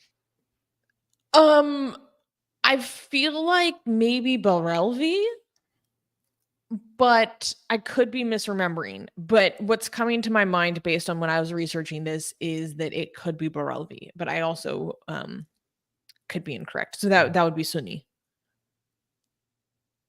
Okay, so is this a Sunni on Sunni attack? Are we this is how we're understanding it? That's my understanding. I don't. I mean, this. I don't know exactly. We need to know who's taking responsibility for this. I don't know. I can't figure out the motivations behind this. If the attackers were, yeah, go on. Is celebrating the Prophet Muhammad's birthday seen as shirky? By some people, yes, but I don't think that's the reason behind this. Because a lot of these things have more political. It has a religious excuse, but with the political motivation, right? Just because something is shirky is so when you see people randomly, like lone wolf, without planning, without training, just attacking somebody because something they said is shirky, that is more religious than political. Okay, but when you see something is planned, it's done by a group, it's organized, okay, it was practiced, by something like this, then it has religious excuses, but it has it's not just because, like, oh yeah, because we don't like people celebrating Prophet Muhammad's birthday. It's not just that. I would look for a political motivation with the religious excuse rather than just purely a religious motivation. So I would have to figure out. We have to see right now in Pakistan who would benefit from more instability, right? Mm-hmm. A lot particularly in Baluchistan. Yes. Okay, so this might be an anti-separatist attack or a I don't know. I have to say, I need more information about exactly who these people are. Mm-hmm. Yeah, The article doesn't explain exactly. Providing some context. He's saying no one took responsibility for this publicly. However, the state is at war with the TTP, the Pakistani Taliban, who do not view Milad Nabi favorably, although no direct evidence. Yeah, and I believe I read that the TTP has distanced themselves from this. But yeah, at this point, I don't remember reading of the state pointing the finger at anyone either. Okay, so in general, okay, the more instability that we have in Pakistan. Again, I don't know if this is what's happening here, right? But we have Islamist groups that are benefiting a lot from the political instability in Pakistan, because they have, it's a lot. So if they introduce more chaos and instability and um, dissatisfaction with the government, they are going to be able to take more advantage of the chaos that, you know, that comes from it. So that's a general thing that we could always, if we don't have any other explanations right now, to use as a general trend of things. But more, I think for explaining something like this, you need more specifics, right? But why would they do uh, an event like this? Like, why wouldn't they not go with something that is? I mean, if it's, I understand that celebrating Prophet Muhammad is considered to not be correct Islam, so that might be a motivation for some Islamists to do this. I do know, but again, I have to know, because if this is Sunnis, so, and they're attacking other Sunnis, right? So are they different kinds of Sunnis? Are they from different fractions, or is, yeah? Again, we have to know. You have to understand, like, we have, and within the history of Islam, we have Wahhabi Muslims who attacked the and destroyed Muhammad's burial ground. As you know, these are Muslims. These are Muslims who celebrate Muhammad as a prophet, but consider dedicating a place where you go visit his grave to be idol worship. So a lot of people, you might be correct, Susanna. The fact that people are celebrating Muhammad's birthday, birthday itself, celebrating a birthday itself for many Muslims is considered to be un-Islamic, and celebrating Muhammad's birthday is considered to be idol worship or shirky, because Muhammad is dead. Muhammad is a person. Muhammad is not God. Muhammad was a prophet. So many Muslims would disagree with that. So maybe that has something to do with it, but we would need more information. But again, that cannot be the only motivation. I don't think that I don't think they came around like, oh, let's go bomb these people only because to punish them for celebrating Muhammad's birthday. There must be other motivations that adds to that. Yeah, and Shami is also bringing up a really good point that I'm glad that he brought up, so I didn't forget to mention it. You see, another sad thing about this attack and others like it is that it has led to Pakistan taking action to expel Afghan refugees, arguing a number of them have been committed by Afghan nationals. Yeah, oh my gosh, what was the quote that I found? Basically, I remember sending this to you, Armin. Pakistan is like just going to deport 1.3 million Afghans. That probably going to go. Pakistan on Tuesday ordered all illegal immigrants, including 1.73 million Afghan nationals, to leave the country or face expulsion after revealing that 14 of 24 suicide bombings in the country this year were carried out by Afghan nationals. I don't even know how they're going to accomplish this. That's crazy. Let me do some research. Yeah, and also if they're even a little bit successful, a lot of that is going to just go to Iran. Oh my gosh, and the situation of Afghan nationals in Iran is already bad enough.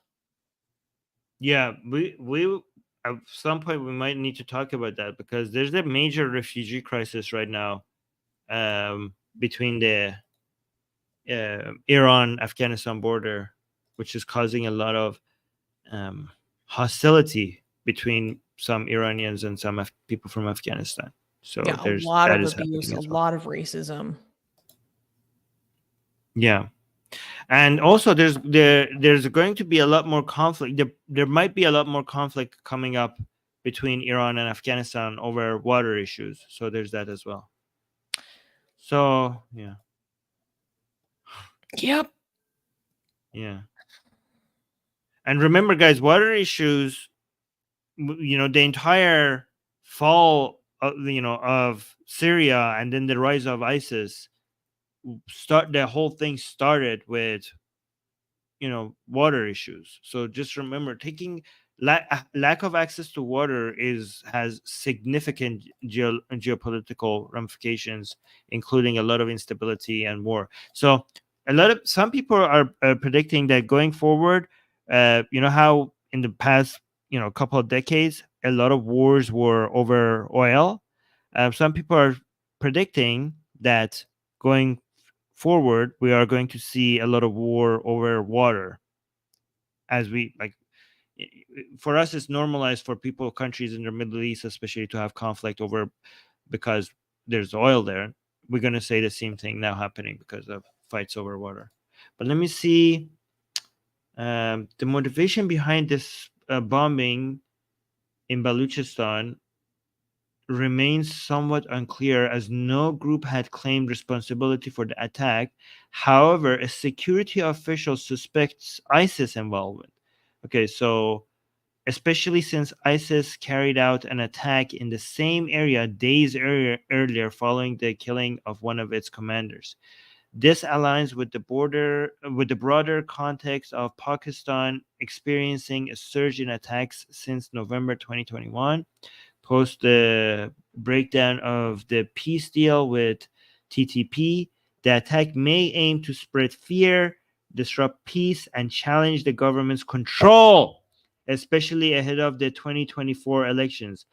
Nonetheless, the exact motivations remain speculative without a formal claim of responsibility. See, guys, this is why you come to me. My analysis of what the motivation behind this was exactly the same as some security experts. Why do you even need security experts when you have me here, guys? Just come here and just ask me your questions. Okay. I aspired to have the self-assuredness of Armin. I would be unstoppable. Okay. Oh, D is here. D is saying, hi, guys, listening at work. An Afghan friend told me that Pakistani jails are full of refugees. So sad if it's true. Yep, Yeah. I believe it. All right. Okay. Armin knows women and politics. Oh, yeah. And a lot of other things. Drusilla is laughing. All right. So can we clap for the next news? Yes. Oh, this is juicy. Okay, good. We need news like this. God damn it. Next news. Next news. Unprecedented shift. Pope Francis considers blessing gay couples. So we love some Vatican drama. Okay. In a groundbreaking move that could reshape the Catholic Church's approach to LGBT issues, Pope Francis has hinted at the possibility of blessing same sex unions. This development comes in response to 5 conservative cardinals who sought affirmation of the church's teachings on homosexuality, particularly ahead of a pivotal meeting that will be discussing the issues of LGBT Catholics. The church's historically rigid view has held marriage to be an indissoluble bond between man and woman. And in 2021, the Congregation for the Doctrine of the Faith even proclaimed that gay unions couldn't be blessed as, quote, God cannot bless sin. Yet in his recent letter, Pope Francis emphasized the necessity of, quote unquote, pastoral charity, suggesting a more understanding and inclusive stance. He poignantly wrote, quote, because when a benediction is requested, it is expressing a request for help from God, a plea to live better, a trust in a Father who can help us to live better. The Pope's evolving perspective offers hope to many in the LGBT community and their allies seeking broader acceptance and acknowledgement in the church.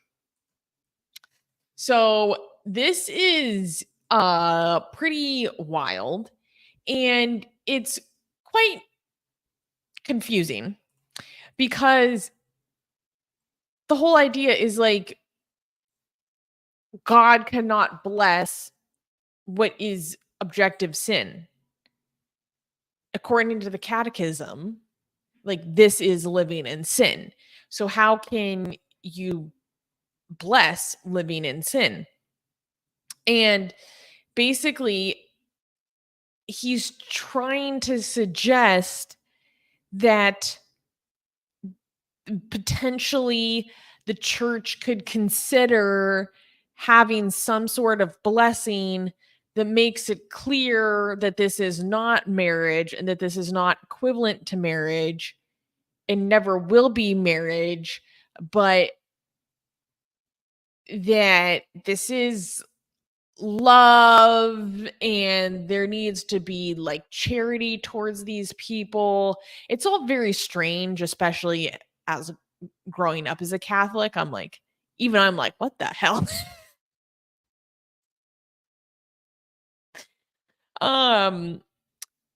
But please give me your reaction. Like, when you heard this, what are you thinking? Okay, so as the Catholic Church, you have to obey the Pope, correct? He's God's representative on earth. Okay, so what's going to happen to the Catholic Church is that they're very, very, very anti-LGBT and would consider this an abomination. But they are Catholics. They have to accept what the Pope says. How are they going Catholic traditionalists have been losing their minds over Pope Francis. But they don't they don't get to. You're Catholic. That's your Pope. He's God's representative on earth. By definition, you're wrong. He's right. His by the definition, liberalism, is making them rip their hair out. But you don't get to do that. By the way. But you don't get to do that. You're a Catholic. You cannot protest. Okay? If you protest, you are a Protestant. You're protesting. Okay? You have to submit to the Pope. How you can't even show signs of complaint. Like, I don't understand. Aren't you supposed to be? Isn't that what a Catholic? Be a good boy, Catholic boy, and shut up and just accept what the Pope tells you? Isn't that what you're supposed to do? That's kind of how I've always understood it, but like, that's not what's been happening, especially after Pope Francis had a lot of crackdowns on traditional Latin masses. The Pope can come and say, you know what? You're gay. Okay? And you be like, okay. That's what you have to do. You should be like, yes. And the Pope can say, like, you know what? Divorce your wife and go have anal sex. You should be like, yes, sir. Okay, sir. Yes, Papa right Francisco, now, I will do that. I'm gay. Yes. The Pope can tell you, like, you know what? Bend over right now. We're going to have gay sex. And you have to be like, yes, Papa. Yes, Papa Francis. Okay. That's what being a Catholic means. That's what being a Catholic means. Being a Catholic means the Pope is always right.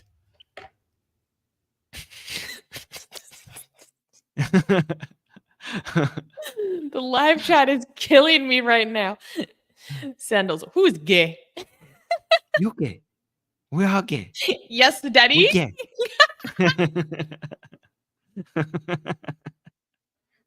Papa Francis. Oh my gosh. Oh my God. That's what always made me laugh so hard is when I learned in Spanish class that they call, like, it's not Pope Francis, it's Papa. Like, because it's also kind of funny because that's what you call like potatoes. But Papa Francisco. My Papa. Here is one thing that I think is important to note, because he's saying, here's from the article. He noted that there are situations that are objectively, quote, not morally acceptable. But he said that the same pastoral charity requires that people be treated as sinners who may not fully be at fault for their situations. Francis added that there is no need for diocese or bishop conferences to turn pastoral charity into fixed norms or protocols, saying the issue could be dealt with on a case-by-case basis, quote, because the life of the church runs on channels beyond norms. And it's a long story about why this statement came out, but basically these 5 conservative clerics confronted him with a letter basically being like, we want you to affirm the church's stances on these certain issues. Give us a yes or no. And they found his answers to be so unsatisfactory that they rephrased the questions again, sent it back to him and be like, just give us yes or no. And then they ended up leaking his response. Oh, wow. And then after the response was leaked, he like came out and made some further statements. And when they asked him for a second reply, that hasn't been published. And they made these texts public to issue a notification of warning to the faithful. And so this is going to be continual drama for the Catholic Church, because as their congregations in the so-called Western world continue to liberalize, as we see significant evidence of in the United States, for example, the congregations in the other parts of the world where the Catholic Church is actually growing, namely being Africa and Latin America, are considerably more conservative. So the Catholic Church has to balance the opinions of its flock in the so-called Western world, which is significantly more wealthy, versus where they're actually growing in numbers, which is in the so-called global South, which again is considerably more conservative. So this is going to be a major contention. And there are some people who are like, this is like, we're heading towards a schism right now, the same way that the Anglican Church is headed towards a schism. Yay. I'm all for it. I'm all Reformation Part 2. This is going to be entertaining to watch. I can't, especially when they don't, at least these people don't kill each other, right? So we could just enjoy it. Well, not anymore, anyways. Not anymore, yeah. I also want to not celebrate the Pope, by the way. Can you not do that? Like, we could celebrate them submitting to our liberal ways, okay? So this is them just surrendering. Don't go like, yay, Pope Francis. No. F this a-hole. I don't like him. He's a pope, okay? He's conservative, right? This is not them. They're behind. Like, oh my God, like, oh, she's saying maybe gay couples is okay. Like, like, we don't celebrate people being behind. He's behind the rest of us, and that's not okay, right? I'm celebrating this. I'm happy that this is happening. I just don't want to give the credit to the Pope. I want to give the credit to all the liberal activists of the world who are forcing the church to surrender to our liberal world order. Okay? This is how powerful you guys are, right? You all have to submit. The Islamic institutions, this is your future. You might not know this. This is all your future. We're going to have all your mosques and all your ulama and all your religious institutions, every single one of them at some point are going to submit to our liberal ways. Not to Allah, but to liberalism. All right? Just watch. This is you. This is you in a couple of decades. Yeah, this is why, like, the LGBT religious people genuinely confuses me. Like, it couldn't be me. It just doesn't make sense. It seems, I can't cognitively comprehend being LGBT and actually practicing organized religion. But I support LGBT Catholics, LGBT Muslims, essentially because I believe that they're going to lead to the destruction of these horrible ideologies by innovating it from within. So, right, exactly. Okay, so Reza is saying, what? Go ahead. Wait. Yeah. No, I'm laughing at this comment. Yes. This so Reza, typical Armin. Yes, is saying, what to celebrate then? We become depressed this way. Reza, you're not paying attention to what I'm saying. I just celebrated something for you. I'm just not celebrating the Pope. I am celebrating, you want to celebrate something? Celebrate the crushing of our enemies. Okay? This is victory. We're destroying them. This is liberalism winning. I'm celebrating. Okay? Don't see the Pope as our ally. See him as the enemy who is surrendering. This is worth celebration. This is the annihilation of our ideological enemies. Okay? This is a happy moment. Okay. Animation is in slay.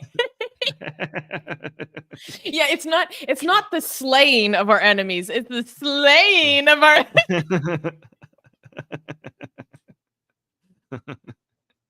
Yeah. Yeah. All right. We should. Great Dragon saying Armin goes to war. Yeah, exactly. And his war Yeah. banner is just the rainbow. Join me, brothers and sisters. Will you go to war with me? Riding that's a the line. unicorn into battle. Okay. Yeah. You know that scene from Troy? Brother, will you go to war with me? That's what I'm telling you, all of you guys. But brothers and sisters, though. All right. So, can we clap? So ridiculous. Yes, we can clap. This is amusing to me. News. Next news. Arizona school board member sues after being told to please stop quoting the Bible. Heather Rooks, a member of the Peoria Unified School District Board in Arizona, has filed a federal lawsuit against her district after being advised to refrain from quoting Bible passages during board meetings. Arguing that her First Amendment rights were violated, Rooks, who has been serving the district since January of 2023, remarked that she was taken aback and disheartened, saying, quote, she never thought that would happen in America. Critics claim Rooks' actions carry political undertones, particularly in meetings discussing sensitive topics. A particular point of contention was raised by the group Secular Communities for Arizona, which has accused Rooks of violating the Constitution's Establishment Clause. Their legal director, Diane Post, stated in the lawsuit that, quote, it is coercive, embarrassing, and intimidating for citizens of a different religion or non-religious citizens to display deference towards a religious sentiment which they do not believe. The unfolding legal battle will probe the fine line between personal religious expression and potential constitutional violations in official capacities. So one of the other organizations which issued a letter against what this woman is doing is also the Freedom from Religion Foundation. So let me provide a little more context on that. In May and again in June, a staff attorney for the nonprofit group, the Freedom from Religion Foundation, or FFRF for short, sent emails to the board president requesting that the district stop board members from promoting their beliefs. The email said that failure to do so, quote, would subject the school district to unnecessary liability and potential financial strain. The board's legal counsel emailed board members in mid-July stating that it would, quote, be in the best interest of the district for board members to stop quoting Bible verses because doing so violated federal and state laws and because FFRF and Secular Arizona had threatened, this is according to the email, quote, threatened to take further action, including filing a lawsuit. And at which case she said that she would refrain from reciting Bible passages and added that she would have my attorneys at First Liberty Institute handle this matter.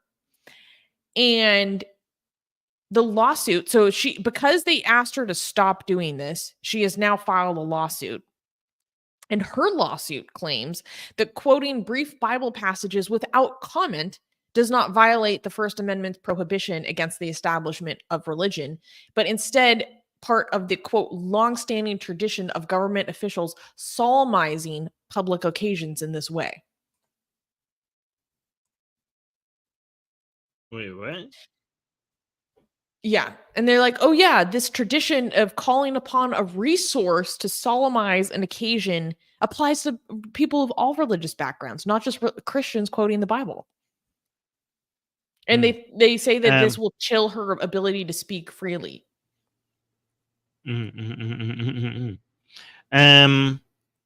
says she's surprised that this is happening in the US. I mean, doesn't she understand? Like, this is we recognize this, the US, to have these laws. Like, I mean, does she not understand how these laws work?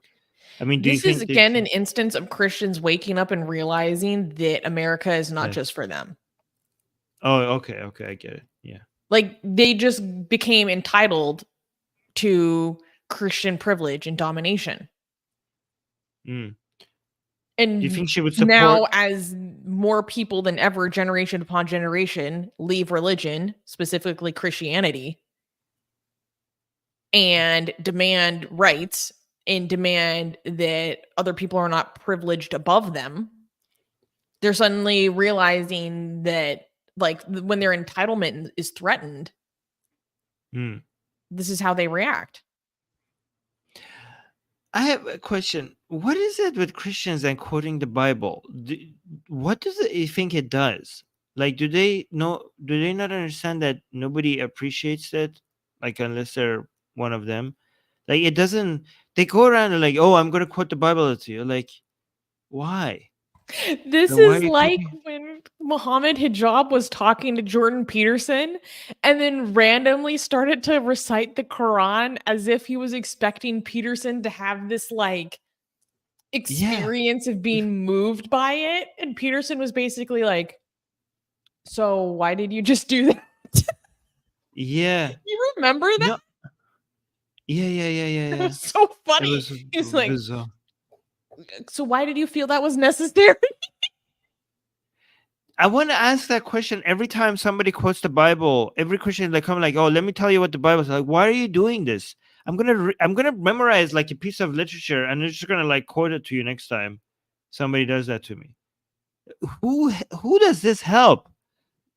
Like, you do understand? I don't agree with your religion. Like, okay, but let me read a piece of. But I think they think it has magical powers.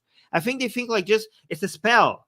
Like, you read it, and it would just like it's supposed to come and do something to our mind, and we're like, oh my God, Jesus.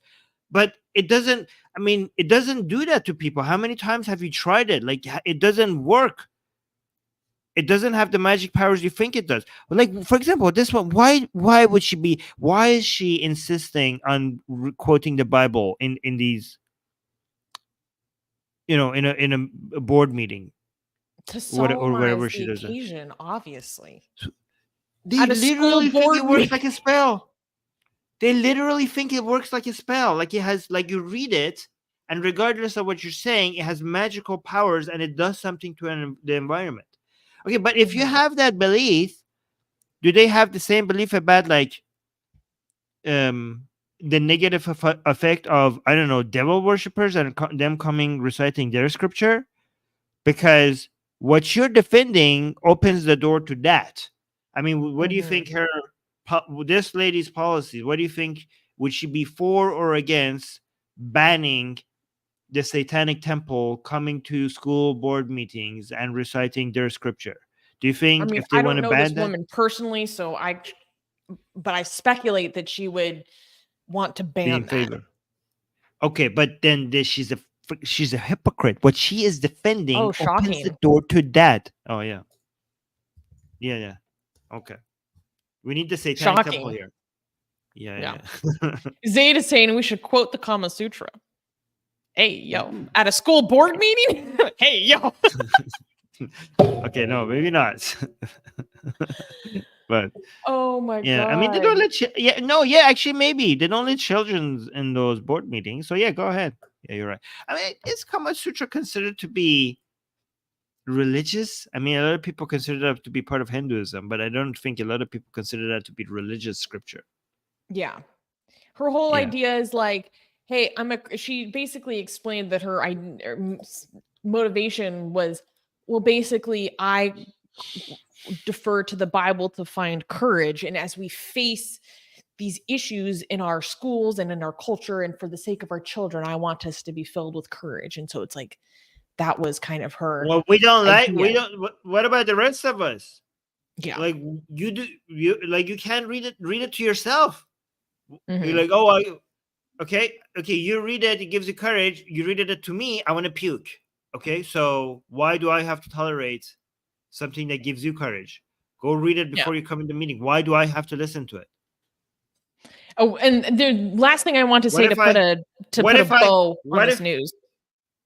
Wait. What if I mean, masturbating before the meeting, during the meeting, that gives me courage. Should I do that? Should I just like in front of everybody? Like, should I do that in front of you guys? It gives me courage. Sir, put that away. No, Sir, but this is it a gives me Wendy's. courage. It gives me courage before the meeting. So you all have to now witness me do it. It's the same argument.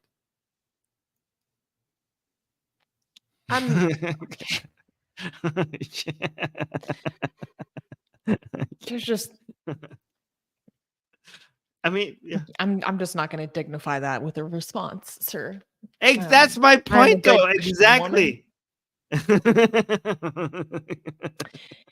But to put a bow on this, I want to quote from FFRF's co-president Anne Lori Gaylor, just to put something in context.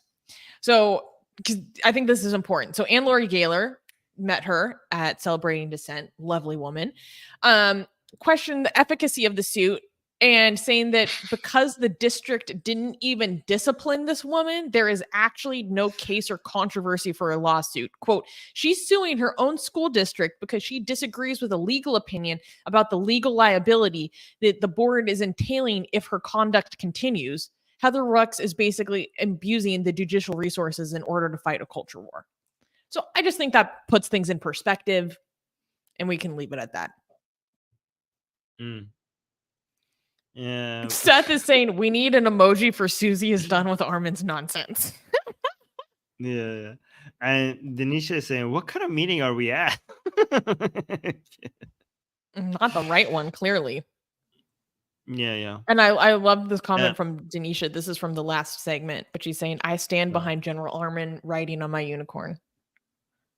Guys, this is actually a good reminder because Atheist Republic is approaching 40,000 followers. So if you have not subscribed, you need to subscribe to our channel on YouTube. We are growing the AR militia, and the AR militia has a fleet, a cavalry of unicorns. Okay.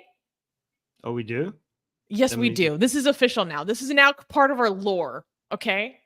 So if you want to join our cavalry, you have to subscribe, and then you get to ride a unicorn. We should have a unicorn emoji, but the demon. I'm gonna write that down because I'm still polling for emoji ideas before I put it for a vote. Where is my freaking notepad? I don't like this emoji ideas. Add to the list. Unicorn. Oh, secular. Okay. Let me just say secular Sakai. We're gonna get to that at the end of the show. So just want to do secular. Yeah, that's gonna be our last story. Okay. Jesus Christ.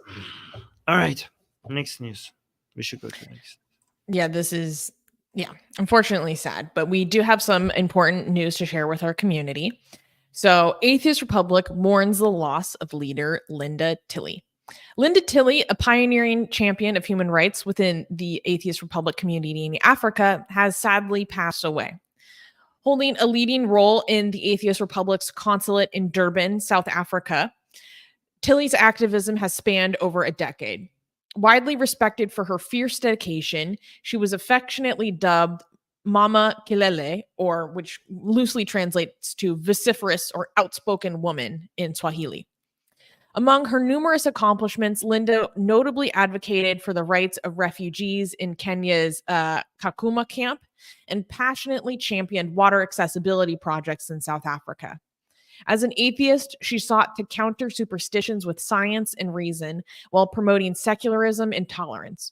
Mubarak Bala, the imprisoned Nigerian atheist, whom Linda ardently supported during his unlawful detention in Nigeria, wrote movingly of her, quote, she seemed more passionate than other Africans about Africa. She saw a future bright and promising for Africa to sort its many problems and stand tall in the community of nations. Her legacy is a testament to her indomitable spirit and enduring dedication to human rights and secularism across Africa. So yeah, this is a massive loss, not only to Atheist Republic, but to the humanist and atheist community of Africa in general. Because, I didn't know Linda very closely personally. I followed her activity on social media, and I was always blown away and impressed by the energy of her activism. I mean, she fought for Mubarak Bala possibly harder than anyone I've seen do so publicly. She was tireless in her effort to fight for Mubarak Bala's release. And I mean, her passion and her humanism extended far beyond the rights of atheists. She was a Pan-Africanist and really believed in the positive force of Africa. And in a memorial that someone wrote for her that I read, they included one for quotes, which is basically that, you know, people sometimes criticize me for being too positive about Africa. And she said, but I'm paraphrasing, right? She's saying, but I do see that there's so much to be positive about. There is so much to love. There is so much to be optimistic about. And she was fierce and put her energy into her work above everything else in her life. And it came at a cost to other things in her life, but that was the strength of her conviction. And incredibly selfless and motivated.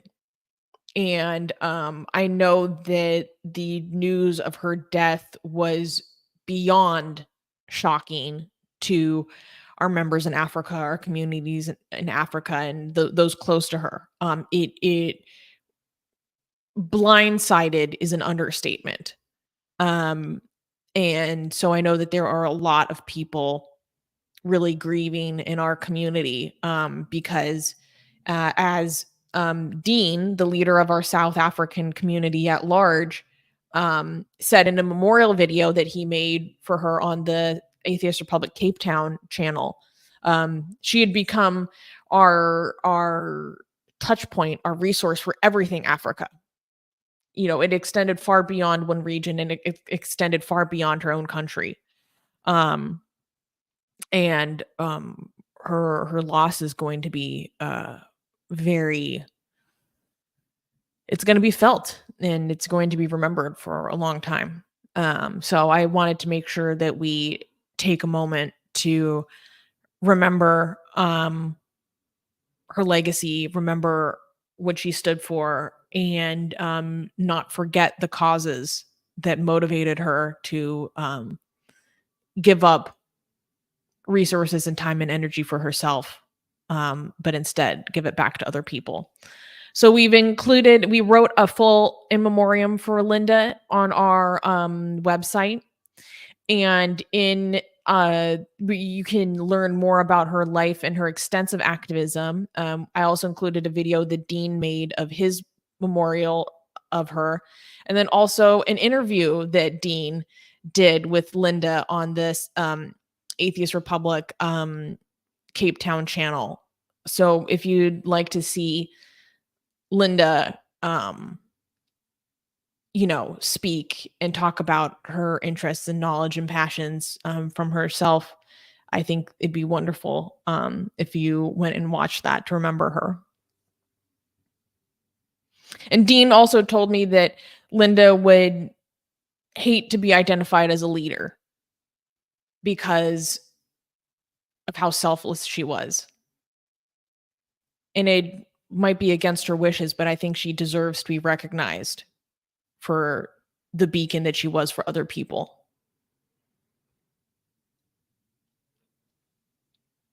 Denisha is saying we have to keep moving to see her goals fulfill. She was a gem to the secular movement in Africa. I really like this way, this attitude Denisha has. Like when we see somebody so valuable, we lose them.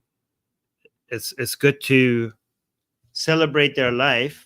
It's a loss, but you also have to celebrate the part of the living part, right? But also try to motivate us to see the work that they were doing to continue, I really, Danisha, that's a beautiful way to look at a situation like this. Thank you for that.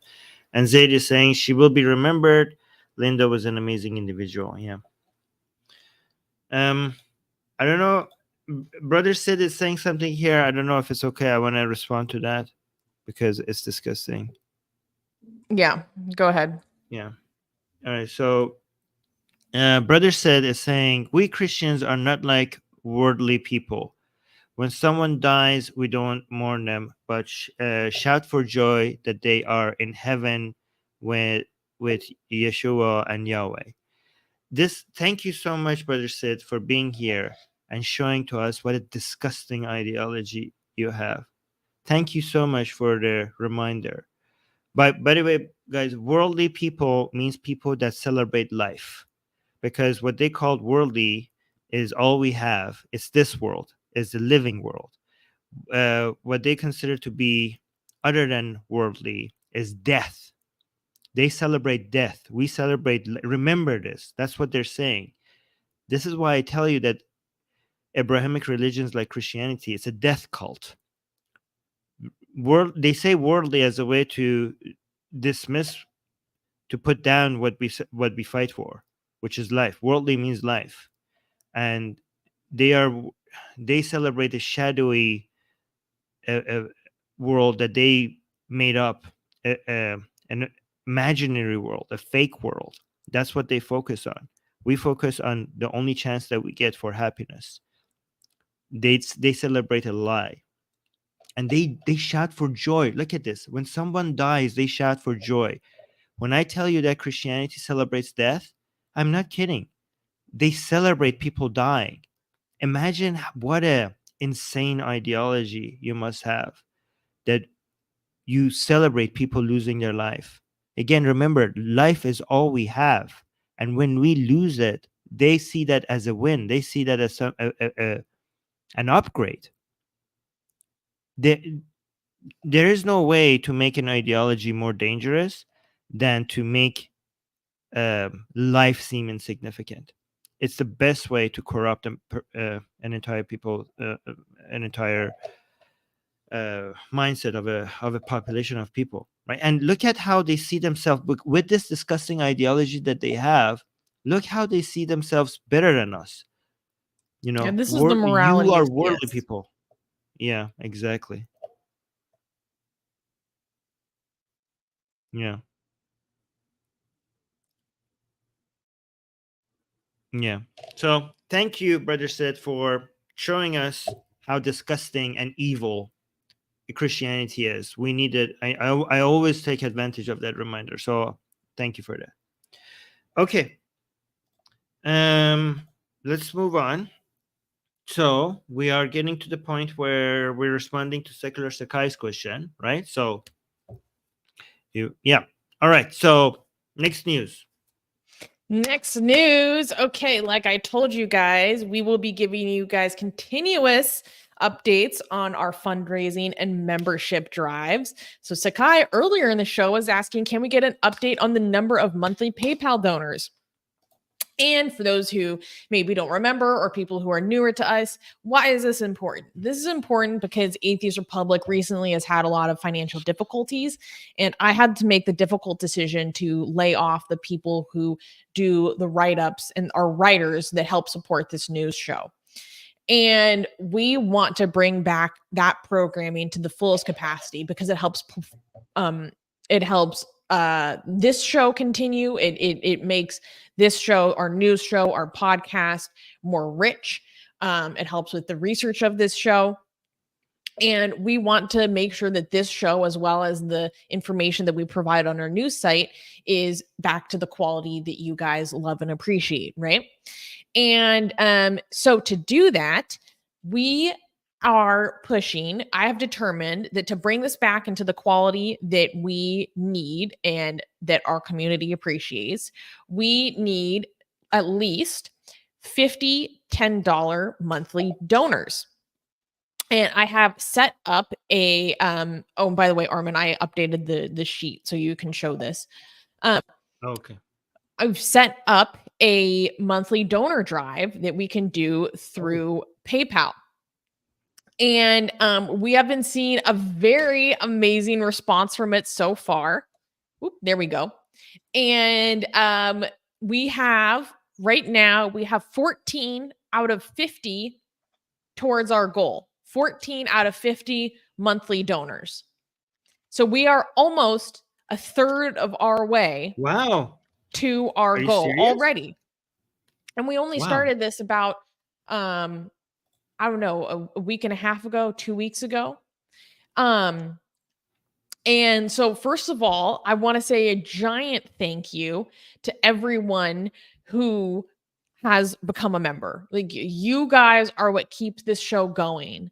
You guys are not only making sure that the show that you love, that you find community in, that you find enjoyment in, can continue, but you're actually giving back to all of our other community members around the world who find meaning and support and community. And most importantly, they find belonging through our community. They find belonging in our organization, in the values that we promote, in the way that we stand up for them, the way that we stand up for other atheists around the world, and how they can come here and hang out and have interactions with people that are like-minded and be themselves, when there's so many unspeakable amounts of people in our community that cannot be themselves anywhere else, right? So when you give to us as an organization, when you support this show, that's really what you're supporting at the end of the day. You're supporting that young atheist that doesn't know who else he can talk to, right? And so a massive thank you to everyone who has become a member so far. And I would really like to encourage people to become monthly donors. So Armin put a link in the live chat saying, help us reach 50 monthly donors. And you can do this very easily by following this link. And our goal is 50 $10 monthly donors, but we also have the 6.66 tier because it's just too good of an opportunity to pass up. And 6.66 might be more feasible for other people. You also can give less, right? Because if you look on the options that are available here, you also have the other option. So if this is not an amount that is comfortable for you, you can make it an amount that is more comfortable to you. Maybe it's $3. Maybe it's a cost of a cup of coffee that you just give us once a month. Once a month, you give us a cup of coffee. And but having the support be consistent over a monthly basis is what is going to make our organization and programming that we provide stable, right? Because we not only do we want to bring our news writers back, we want to make sure that it can continue sustainably over a long period of time. Yes. And this is what will get us there. And so that's why I'm coming to you guys every week to give you guys an update, because I think we're also accountable to our audience in our community. And also because I want to let you guys know where we are, how we're doing, our viability, our sustainability, and all these things. And also the strategies that I've been devising to help make sure that the community that you love and appreciate and find belonging in continues. So thank you to everyone. And Denisha is saying, I can't afford to up my membership at the moment, but I give where I can. Thank you, Denisha. Thank you. That it really like any amount makes a difference. And the people that can't support, just by engaging with us, by liking, by leaving comments, like the video, it helps if you can a lot. Yeah. Guys, liking helps more than you think. Liking and leaving comments. Okay. So if you can't support us financially, just make sure you like the videos and leave a comment, because those are free and it does help. And yeah, so at least do that, the because engagement that helps, the liking helps, the engaging with our community on other platforms helps, on Discord, on Instagram, on Twitter, on Facebook. Yes.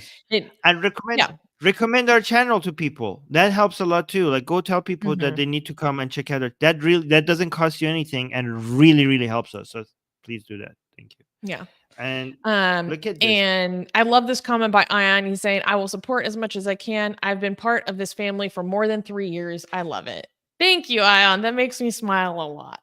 Yeah, like we really are a community and we know our members. We're connected to you guys. We have relationships with our members around the world, even though we'll probably never meet in person.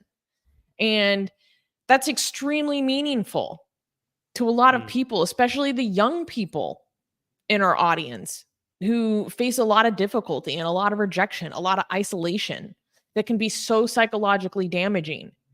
And we come here to talk about difficult topics, controversial topics in a way that we think is consistent and represents our values and ultimately the values that will bring the most prosperity and well-being to the greatest number of people. And that's difficult. And it's not easy to find, money or big sponsors when you do the work that we do, because we talk about things and call it out in a way that people, it makes them uncomfortable because it calls out hypocrisies and double standards. And it's really through community support that we're able to exist, because what we have to say is so challenging to other forces in this world. So thank you to everyone that has become a member, and I'm really hopeful that we can meet our goal of our 50 members to bring back our news show soon. So thank you, everyone. Yeah, Dark is saying we can do this. Well, I hope so. Seems like we're on a good start. I hope we could get to the 50. Thank you, everybody. And also, Secular Sakai, you want to read this one? Oh my goodness. Sakai is saying, remember, if we get to 40 monthly donors, I'll give it a big boost, meaning that he will increase the amount he gives monthly. So sign up, folks. Yes. Guys, it is incredible. Secular Sakai does love to double and match donations. So if you're like, oh, well, I can't support that much, so I just shouldn't do it. But if you're like, if you could give us like $1 a month, that makes a difference. And that helps bring us closer to our goal. So, yes, we have an amazing potential here. Chat. By the way, Kenny, thank you so much. We got a super chat, 5 euros from Kenny. I appreciate that. Okay, so there's another thing I want to talk about. Are we good to talk about what Animation wanted to ask us?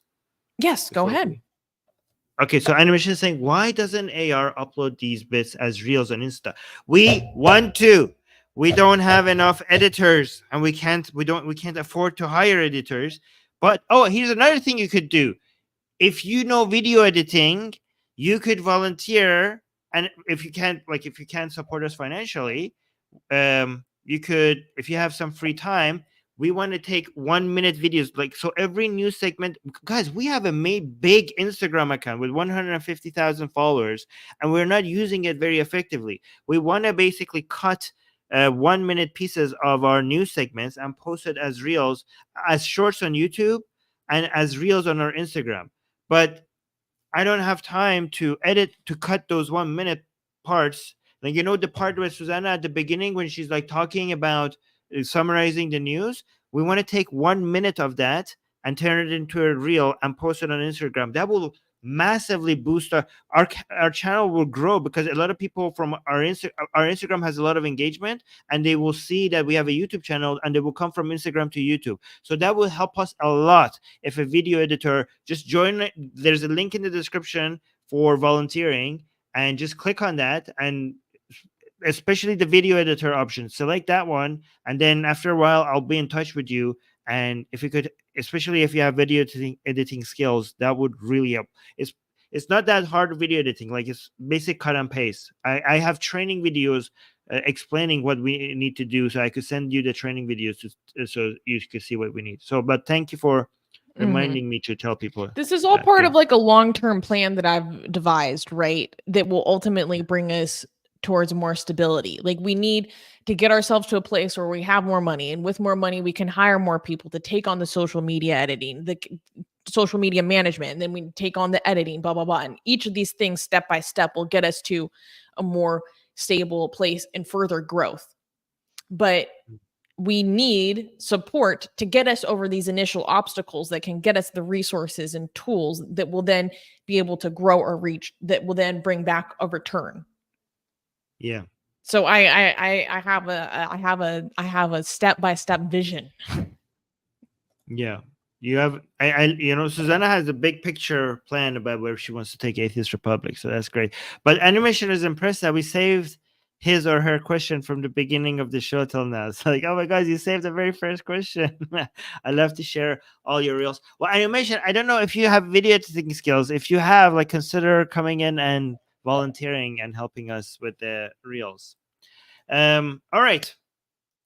Well, that's it. Thank you, guys. Don't leave without liking. It's haram.